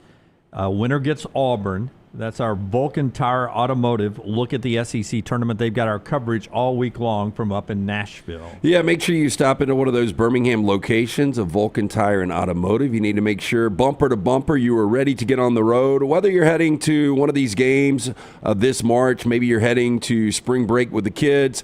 Again, stop in, get everything checked out, bumper to bumper. Make sure you mention the next round. They're going to give you the best tire pricing in all of Birmingham, guaranteed. And you're also going to get 15% off any and all mechanical from our friends at Vulcan Tire and Auto. For more information, vulcantireandauto.com. And before I tell you about our show tomorrow, I want to remind you our friends at Urology Centers of Alabama. They're to help you guys stay on top of your health, whether it's prostate health, kidney stones, vasectomies, everything in between. 16 locations around Alabama to help you out. Urology Centers of Alabama. Schedule an appointment today, 205-930-0920, 930-0920. UrologyCentersAlabama.com, 16 great locations. Call them, make an appointment today, and stay on top of your health. Tomorrow's show is at the Cellar in Nashville. We're there 9 to 12 tomorrow. And Little T and the gang has this beautiful logo made out. Look at that. We're on the road. Follow the flashing Era Brown to the Cellar. It's right off Broadway. Yeah, 211 3rd Avenue North. That's in the Printers Alley area of downtown Nashville. Just a couple of blocks off Broadway, just blocks from Bridgestone Arena. So if you want to come pregame there, if you're Auburn fans, obviously, you guys tip at 12. Pregame, head on over to the game. Bama fans, you just want to get an early start to what will be a late night. Come see us at the Cellar. 211 3rd Avenue North with our friends at Kickin' It Coolers right there in Nashville. The Cellar in Printers Alley. We'll see you tomorrow at 9 o'clock there. Follow Brownie on Twitter and Instagram at Ryan Brown Live. I'm attorney Alexander Shinar, Alabama born, Alabama raised, and ready to fight for your rights. I have one of the largest firms in Alabama, and we are here to help you get the compensation you deserve. Call me, Alabama, 323-1000. No representation is made that the quality, legal services being performed is greater than those of other lawyers. If renting is putting a dent in your bank account, here's your sign from the universe that it's time to buy a new home. And who better to help you through the ins and outs of home buying than our friends at Mortgage Right. With Mortgage Right, you don't have to worry about becoming a short notice mortgage expert because they do all the heavy lifting for you. They're trusted mortgage professionals and they'll help you choose the right mortgage option and stand by your side every step of the way. Visit mortgageright.com/TNR to buy before renting runs you dry. That's mortgageright.com/TNR. NMLS 2239, Equal Housing Lender. Twin Peaks is the best in the game. Here, you're in the red zone for every college rivalry and divisional matchup all season long. I mean, where else are the scenic views as good as your view of the game? Only at Twin Peaks, the #1 sports bar. What a great time of year to be online with our friends at MyBookie.ag, MyBookie.ag, where right now you get a major current sign-up bonus, a 50% deposit bonus up to $1,000, plus a $10 casino chip when using the code NEXTROUND. That's code NEXTROUND. We're talking about all the madness of March, the NBA playoff race, the start of Major League Baseball, and it's all for you right now online when using the code NEXTROUND. Go sign up today, MyBookie.ag, code NEXTROUND. Hey, Lance Taylor from the Next Round to tell you about my friends at Michelson Laser Vision, located conveniently UAB Highlands. Almost 20 years ago, I went in for the procedure. Only took 12 minutes for both eyes. When I went in, I had 20/200 vision. I was legally blind. Now I have 20/15 vision, still 19 years later. Make the call today. Schedule a hassle-free consultation. 969-8100. Dr. Mark Michelson, Dr. Jen Michelson, Michelson Laser Vision. Make sure you tell them the Next Round sent you. 969-8100 or MichelsonLaserVision.com.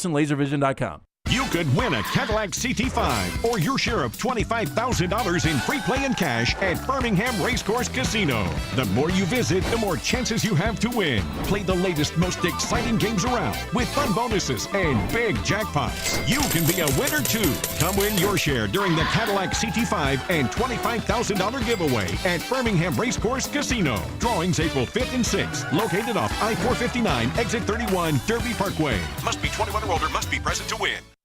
It's bow time. Tired of choosing between sweet and savory? Why not have both? Introducing Bojangles' new Chicken and Bowberry Waffles. The bold Cajun chicken filet you love, now drizzled with a Bowberry honey glaze and sandwiched between two warm waffles. Which means your favorite meal of the day just met your new favorite dish. And lucky for you, it's served all day.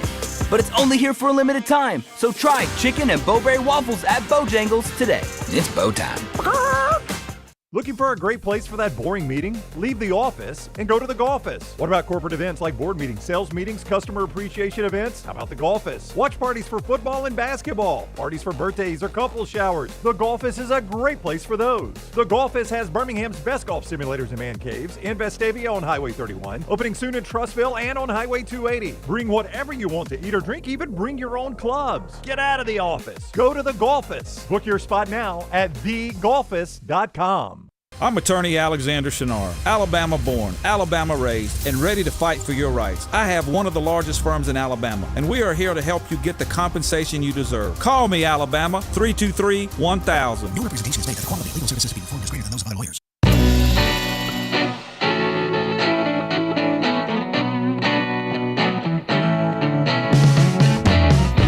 After trash, ESPN has 7 schools that'll be this year's Indiana. I'll start from the one I least believe to the one we will all say is going to be this year's Indiana. And here's a hint. It's not Indiana. Oh, I'm sure we're going to have a little Lubbock and a little Champaign on this list. We'll get to that list coming up. ESPN.com with that story today. It's After Trash. Before we get to our picks today at the SEC tournament, the show brought to you by our friends at Alexander Shinar, trial attorney. That's right. Our guy, Alexander Shinar, doing great work here in Do we know him well the enough Deep to call South. him Alex? Can we call him Alex? I saw our friend Alex yesterday. He is such a fascinating guy. I don't know if anybody's, spent time to watch Last Call with Alexander Shinar, but he really opens up. And, for a lot of people that think this guy was born on third base, they are absolutely insane. I mean, what he went through to get to where he is right now. Such an intelligent, entertaining guy, too. Am I right? In one of our hangouts with him, did he tell me he roomed with Andy Kennedy when Andy played at UAB? Best man in his wedding. Yeah, it's crazy, crazy. Yeah. He was the best man in AK's wedding, or AK was the best man in Alex's wedding? Or both. Or both. I think they were in each other's wedding. Yeah. I don't know about the best man. There was a best man in one of the two, that Shannara was the best man in AK's wedding or vice versa. Alexander Shannara Trial Attorneys, national firm with Southern roots, headquartered in Birmingham. More than 24 years. They've grown to 150 lawyers, supported by 500 dedicated team members that have recovered $2 billion plus, and it's still kicking. The firm now handles not only personal injury claims, but claims for fire and storm damage, bad drug and device claims, disability, workers' compensation, and a host of other claims. You could see more at Shannara.com. If you find yourself in need of a lawyer, call the Alexander Shannara Trial Attorneys. You pay nothing unless they win your case. Shannara.com. All right, let's jump to our Vulcan Tire and Automotive picks today for the SEC Tournament. 4 more games today. And then we start sending a bunch of people home and go down to 2 and then 1 game on the weekend. Here's our picks for the day. Ole Miss and Arkansas. And, we saved the graphic. I saved the graphic. Yes, you Arkansas in the outright win for me. Only in that game did you save the graphic. Yeah. Everything else is all the same. After that, we were all the way on the same. We all like the Aggies over Texas. We all like Mississippi State pulling the upset of Missouri. I thought I'd be the only one there. Missouri's been leaking a little bit of oil, Lance, and I'm playing Chris Jans here in the tournament. Was that your thought in it? Again, I think both of these teams are so inconsistent, and I do agree Missouri is leaking a little oil. And then there's Kentucky. Oh, they'll have Big Blue Nation on hand. It'll be good. By the way, a Vulcan Tire and Automotive scoreboard update from the ACC tournament. Only 25 minutes and 45 seconds left in the game, so it's not halftime yet, but still.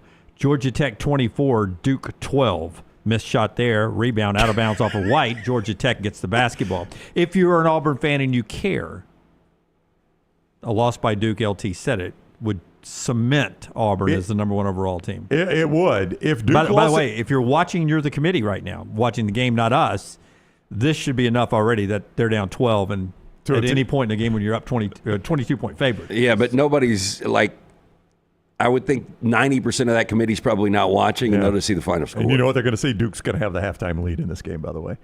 I don't know about that. Would you, Lance, now that I have told you that no team has ever lost – what? Blocking foul. Oh. No team has ever lost their first conference tournament game. By the way, I'm trying to fact check you on this. Keep going. I got to Syracuse in 2003, and they lost their second Big East game. But no I can't find team it. has ever lost their first conference tournament game. Well, you're going to be here a while going back to 1954. Well, no, I mean, like you guys said, there was a lot of tournaments that weren't taking place. And won the national championship. If Duke loses this game, which they're not going to because they're going to lead at the half. If Duke, oh, man, they're having to drag a guy off with one arm. Oh, wow. If Duke loses this game, would it affect the way you pick them in your bracket? Because I think you like them in your bracket otherwise. Yeah. I don't think it would. So you would still pick them to win the national first championship? of all, what if that kid's arm fell off into the trainer's hands? It looks like it already has. A little different. Yeah. I don't think they're going to lose this game. I don't either, but let's just say if they did, if they lost, they're going to lead well, at halftime. maybe now because you gave us these facts about a team that's never what won. I'm asking you. Yes. All right, maybe. so you would not pick them to win the national championship. But you know what? That's mine and Taylor's favorite shot in Nashville, by the way. That little walk back to the locker room. That's the only video we can shoot up there. They just showed that. You get 3 seconds of that guy walking with one arm back to the locker room. Ready, roll it. So you would say, so that's the only access you get? That's the video that we can shoot of actual action. You get all the audio access and everything. I don't know, Brown. You know, I mean, sooner or later, somebody's going to lose a first-round conference game and win a championship. I know. This might be the year. I mean, Alabama made the Final Four last year. Teams still go deep in the tournament. Alabama got drilled by Florida in their first conference tournament game. Went to the Final Four. So teams still go deep, but it's just one of those. There are several of those little things that no team has ever won a national championship by doing this, and one of them is losing your first conference tournament game. 26-12 now. We can't do play-by-play, but Duke has the basketball at the perimeter. Shot clock's down to 7. From the corner of 3 is no good. Rebound again, Georgia Tech. I guess it's to trash. It is brought to you by our friends at Mortgage Right. Tyler, play the role of Jeeves and hit the big button. After the break, we're going to interview Eric Weihenmayer, who climbed the highest mountain in the world, Mount Everest. But he's blind. LT's Trash is presented by Mortgage Right. Mortgages done the right way. And it is always buying season with our friends at Mortgage Right. They're always there to help. Remember, there is no cost or obligation to find out what you can qualify for. Go online, Go to mortgageright.com. Call 205-900-7200. NMLS 2239, Equal Housing Lender. We start first, Pizza Hut celebrating Pi Day, which is tomorrow, 3/14.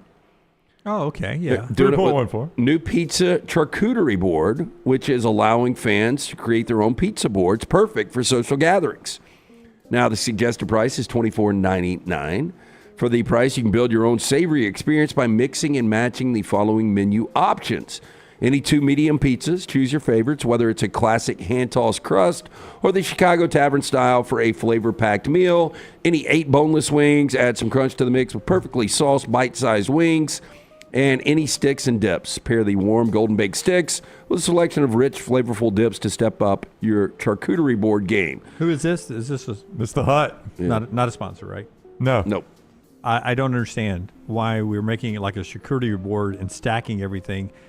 You can get packs, right, of the breadsticks, the wings separately, and the pizzas are already sliced in a circle that comes in a box. Messy. You know what I don't want is that second or third level of pizza that's got another one sitting on top of it. Yeah, where the grease is now dripped, and maybe some of my good stuff is stuck to LT's pizza that he just pulled off. Yep.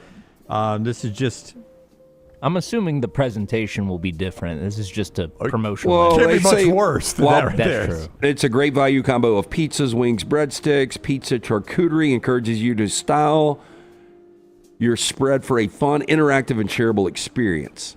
Started March 11th, and I don't know. Ends now. It's March 12th.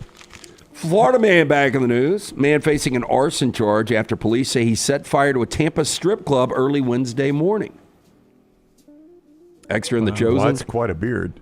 It is. Very Now, aggressive. Tampa police said in a news release that they were summoned to a, quote, multi-business building.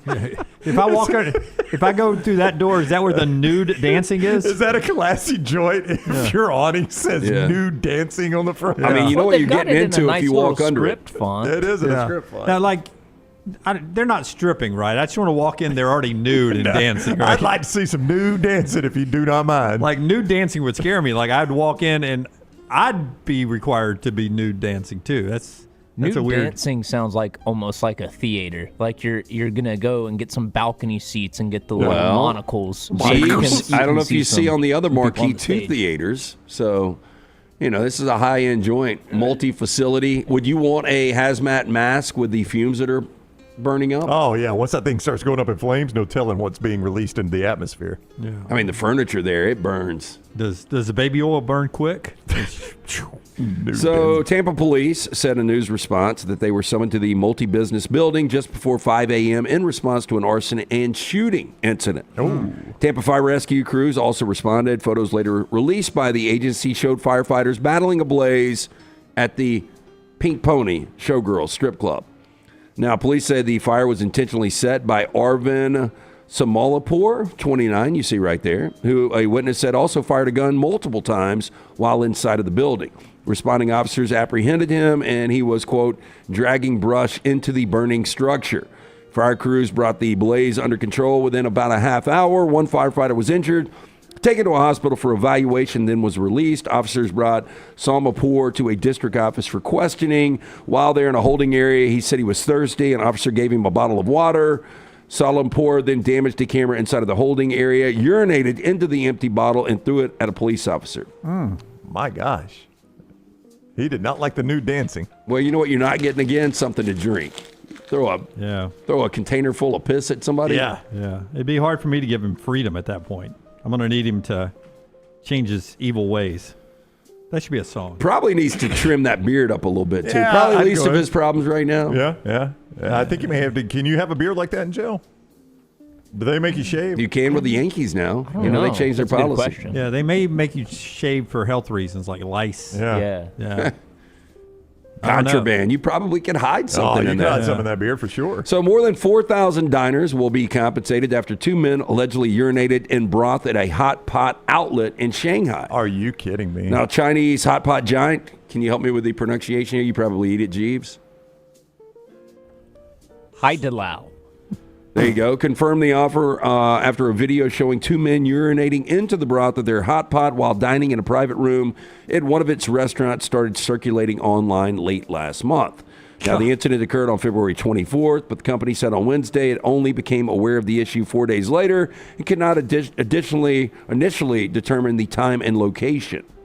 I can't express to you how little interest I have in eating at a restaurant of this type, where you have to dip your food in burning stuff to cook it, or I have to hold it over an open flame. My daughter loved it at an age like, I want to say 7 to 11. Yeah.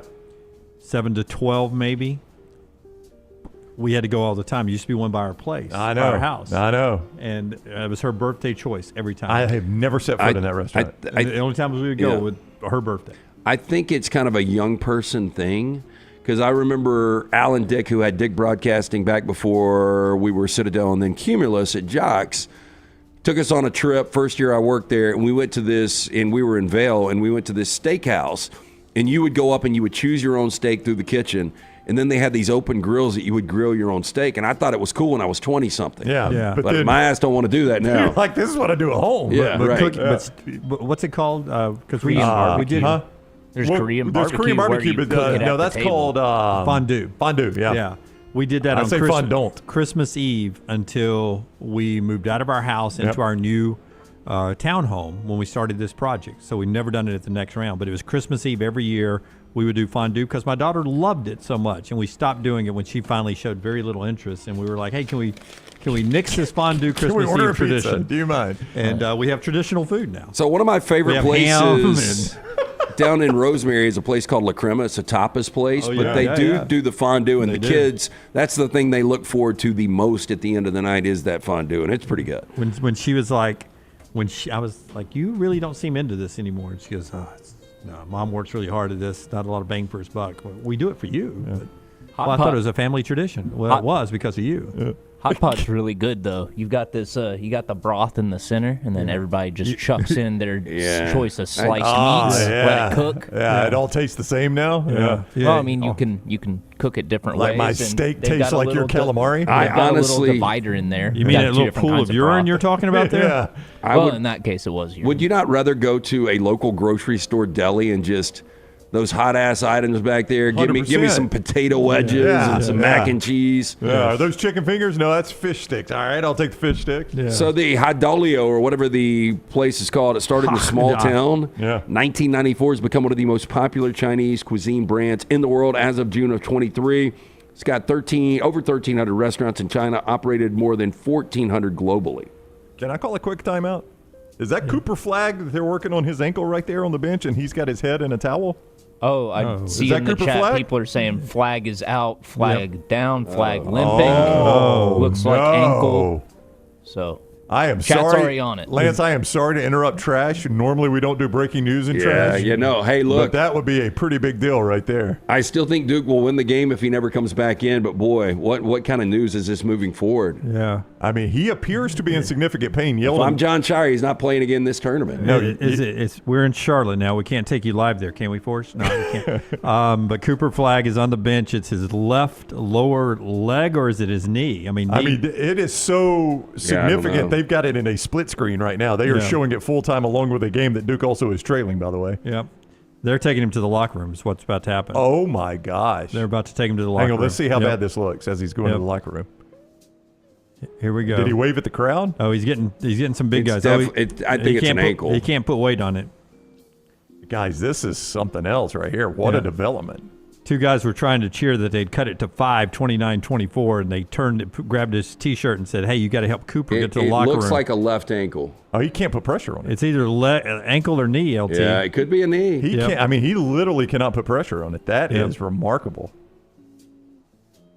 Yep, he's trying to put it a little on his toe there. Yeah, and it's hopping all the way to the locker room. I am sorry, Lance, to interrupt. Because the other two guys are doing a crappy job of getting their star player. I mean, at some point, pick him up and carry him like a baby. Here's the. He turned it. Oh, that did look bad. It's definitely a severe sprain. Holy crap! Yeah. All right. Turned the left ankle. By the way, Duke all his weight came down on a rebound. Yeah, Duke. Oh, we're in the tunnel now. Yep.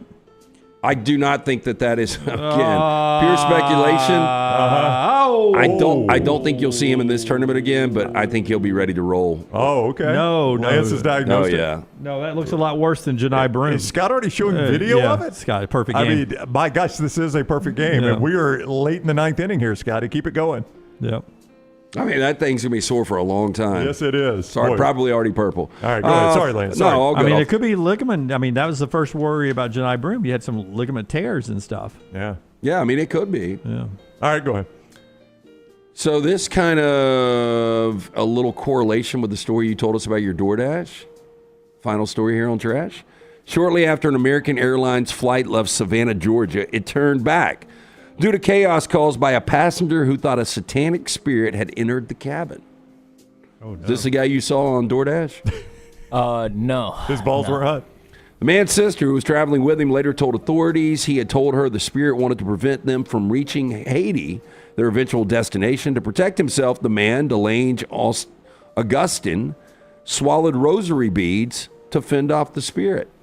Seems a little dangerous if you were to choke on one, right? Yeah, I would agree with you. That's not going to be fun in like a day or two. What, passing a rosary bead? Oh, yeah.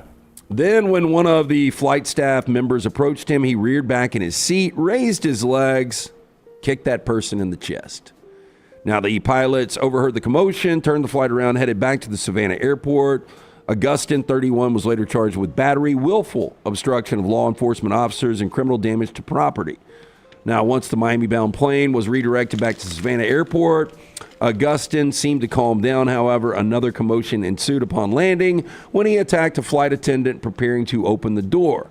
Before the door was open, Augustine took off his seatbelt, stormed to the front, according to arrest warrant printed in the New York Post. He cornered the attendant, threw several punches before other passengers intervened, pulled him to the ground, and airport police boarded, then subdued him. He was transported to the hospital for an examination and then taken to jail. That would scare the heck out of me if I was on that flight. I would agree with you. And I'm with Tyler. I also don't want to have to pass a string of rosary beads. Yep. That's Trash Today, brought to you by our friends at Mortgage, right? Yeah, they are your mortgage experts. Whether you're looking for your first home or your final home, these are the guys that can help. No cost or obligation. 205-900-7200 or mortgageright.com. 31-26, Georgia Tech leads Duke at the half, but Cooper Flagg is down with what appears to be a high ankle sprain on his left ankle, left lower extremity. It'll be a huge talking point all day long. John Shire bypassing television, bypassing radio interviews, and is on his way to the locker room. Looks like he's about to throw up. What? There is a scenario. We'll go back to Kenyon Martin of Cincinnati. That was locked in as a 1 seed in the NCAA tournament. He gets injured. Did they stay a 1 seed or they drop him out of the 1 line? They dropped to a 2. To a 2. I thought they did, seed. Yeah, but now that was in the first game, as I remember, to the conference tournament. I think it was the Friday game of the conference tournament. Well, look, those were good Cincinnati Bob Huggins teams, but Kenyon Martin was your player of the year. This Cooper does Flagg seem could be. Yeah. This does seem different though. Like, will Duke win a national championship without him? No. But will they be punished and dropped to a 2 line? No. But I think without Flagg, it would factor into whether they're the overall number 1, wouldn't you? Oh yeah. Even with the doubt of him being healthy for the first 2 games, Auburn is your number 1 overall seed right now. Call it, book it, done. They probably should have been and would have been already, but it's done now. It is done. Well, Duke's going to end up winning this game with or without him. Probably so, but I they were would a 22-point favorite. I don't care if they come to me tomorrow and say, hey, you know what? Cooper's 100%. He's not as bad as it looked. If I'm John Shire, I'm like, well, you know what? He'll be 100% next Thursday when we tip off the NCAA tournament. But I don't think that's the prognosis here. No, it does not look like that at all. I mean, now Broom looked like that when leaving the court. He missed 2 games, but he was hobbled and for still a lot longer. Didn't have lift. I mean, he looked like he was off for a while. That's right. So you have to evaluate it as a committee, and I bring this up. I mean, they probably won't fall off the 1 line, but if they did, that opens up the door for a boatload of SEC teams. I will tell you, whether it's a Thursday or Saturday, a Friday or a Sunday, he's not playing Thursday, Friday next week for me in that 16-1. We're jumping the gun. This could be like a mild sprain that just looked really vicious. Boy, it looks bad. You know, he might have these stretchy ligaments that it doesn't affect him as much as it would affect somebody else. I'm just saying, if it's as bad as it looks, I would not play him in that 16-1. Yeah. I mean, Scotty's showing you the video of them helping him off in the tweet where the gentleman says the air left the building. I can only imagine I mean, that building, there can't be 5 Georgia Tech fans there. It's got to be all Duke fans, and imagine watching that. Right there in Charlotte. I don't think there's going to be a bigger story this weekend. Can't be. Oh, I don't think so either. Yeah. There's not a Cinderella that could get into the tournament running the table and winning their conference championship that would, co-player of the year or one of the national player of the year guys. It's interesting. Keep an eye on. You hate to see it. I will say it up front. Yeah. We're not cheering for that to happen. It is just a huge storyline that could happen to benefit a couple teams in our state before it's all said and done. Yeah, I mean, I hate it for Flagg. He's had such a good year. Yep. For him to, I mean, look, this is jumping the gun. I'm not saying this is the case. All I'm saying is if it was a bad enough injury to prevent him from playing in the NCAA tournament, the type of year he's had, and then what could be the end of your college career? I mean, he may go on to the NBA and you never get to play in an NCAA tournament. That would be awful. Could do two things. It could say, I want to come back next year. I want to play in the NCAA tournament. I don't want to leave college without playing in the NCAA tournament. Or it could be a quick reality of like, man, anything can happen on the basketball court. I need to go ahead and get my money. So it could go one way or the other. Scary moment there for Cooper really Flagg. And there's the screenshot of him down on the ground grasping that ankle in a very high ankle area. None of them are good. But when one of my guys goes down and grabs the ankle, I'd rather see that than grabbing the knee. Oh, yeah. Yeah. And neither of them are great. But when they grab the knee and they're writhing in pain, you almost know. You almost know right away it's over. Yeah. Rarely does that come back like, hey, not any ligament damage. They're going to be out 1 or 2 weeks. And I know some of you can't see that are listening to us on audio. There was no flopping of the ankle. There was no like dislocation or a break in the bone or leg area. It wasn't one of those gruesome injuries. It just was one of those leg rolls that scare you when it happens. We're brought to you by our friends at Champy's. Champy'sChicken.com, Highway 119 in Alabaster, the best southern fried food, fried chicken you can get. Brined overnight, cooked to order, piping hot, great sides and everything. Love them so much. Also, our friends at MyBookie, MyBookie.ag, where Brownie told you Duke was a 22.5-point favorite when this game started. They are down 5 and without Cooper Flagg. Yeah, just out of curiosity, Lance, I'm going to look. What's the live number right here? They're down 5 at the half without Cooper Flagg. Duke at halftime is going to be a 9.5-point favorite. So real game, they're going to be -4.5, -5. Duke is -6.5 right now. What's that tell you? I mean, they're going to win the game. They're going to win the game. Yeah. But that 22.5 is long gone if you had Duke minus. I mean, I would think. I mean, this could go either way. You could come out like once they get in the locker room, they could hear, like, man, I heard this for Coop. It is bad. Or he's like, freaking back there. He might not be back. Pain, yeah. It's okay. I got us, guys. Yeah. Feed me. Who are you again? You can get that, or the other. You could be so shocked that you've just lost maybe the best player in all of college basketball. Tony, I can't feel my arms. Oh, they had already drugged that one guy off with his arm. I mean, that was a brutal first half for Duke. Right. I don't know if that guy came back. I mean, who's coaching Georgia Tech today? Brent This Key? is why our man Calipari will tell you these conference tournaments. Right. Yeah. I try to tell you guys. Okay, ESPN, in our MyBookie final question of the day, MyBookie.ag. Brownie, did you finish that? I did not. Just real quick, code next round. You can get that sign-on bonus, 50% bonus up to $1,000. And a $10 casino chip when you sign up at MyBookie.ag. Bet anything, anytime, anywhere. With MyBookie.ag, code next round for that 50% sign-up bonus in the sportsbook up to $1,000 or the $10 casino chip at MyBookie.ag. Who is this year's Indiana is the story. I will point this out first, though. Florida's DJ Lagway has donated at least 6 figures. They don't give the amount, but they say it's 6 figures of his NIL money to the NIL for women's gymnastics, women's basketball, women's softball, and women's volleyball at Florida. So at least $100,000, maybe more, but a 6-figure donation from DJ Lagway. Does he have a girlfriend that plays one of those sports? Or a lot. DJ Lagway in Florida, not one of the 7 teams that can be this year's Indiana, according to ESPN. LT nailed it, team number 1 on the list, Illinois. Yep. The most likely to be this year's Indiana. From that, schedule works out for them, good team returning. One of you two was the first person I heard mention Illinois. I can't remember if it was you or Lance. That was me. The next one was Lance. Yep. Texas Tech is next. Right. I mean, they got the $4 billion man, Lance, so you can build a team with $4 billion. You know, here's the thing, though, that I would say about Texas. I mean, Indiana came out of nowhere. You had a first-year coach. You came from a 3-win season to going to a college football playoff. I mean, these would be incredible if either one of those teams made the run, but it's not like they're completely building from scratch. Illinois was good last year. Texas Tech was solid last year. Georgia Tech is a team they have that could be this year's Indiana making the playoff. That would be shocking, but Haynes King is really good. South Carolina is on this list at 4.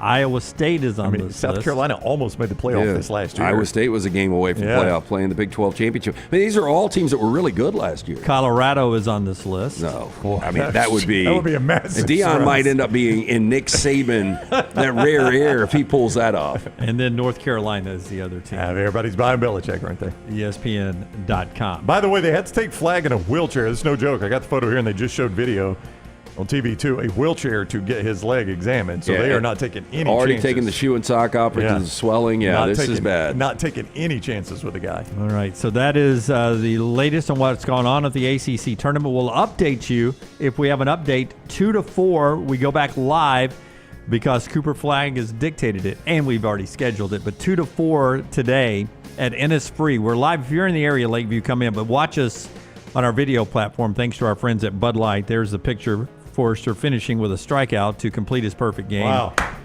There is Cooper Flagg in a wheelchair going to the examination room there in Charlotte where the Hornets play. So they've got a great medical staff there taking care of him.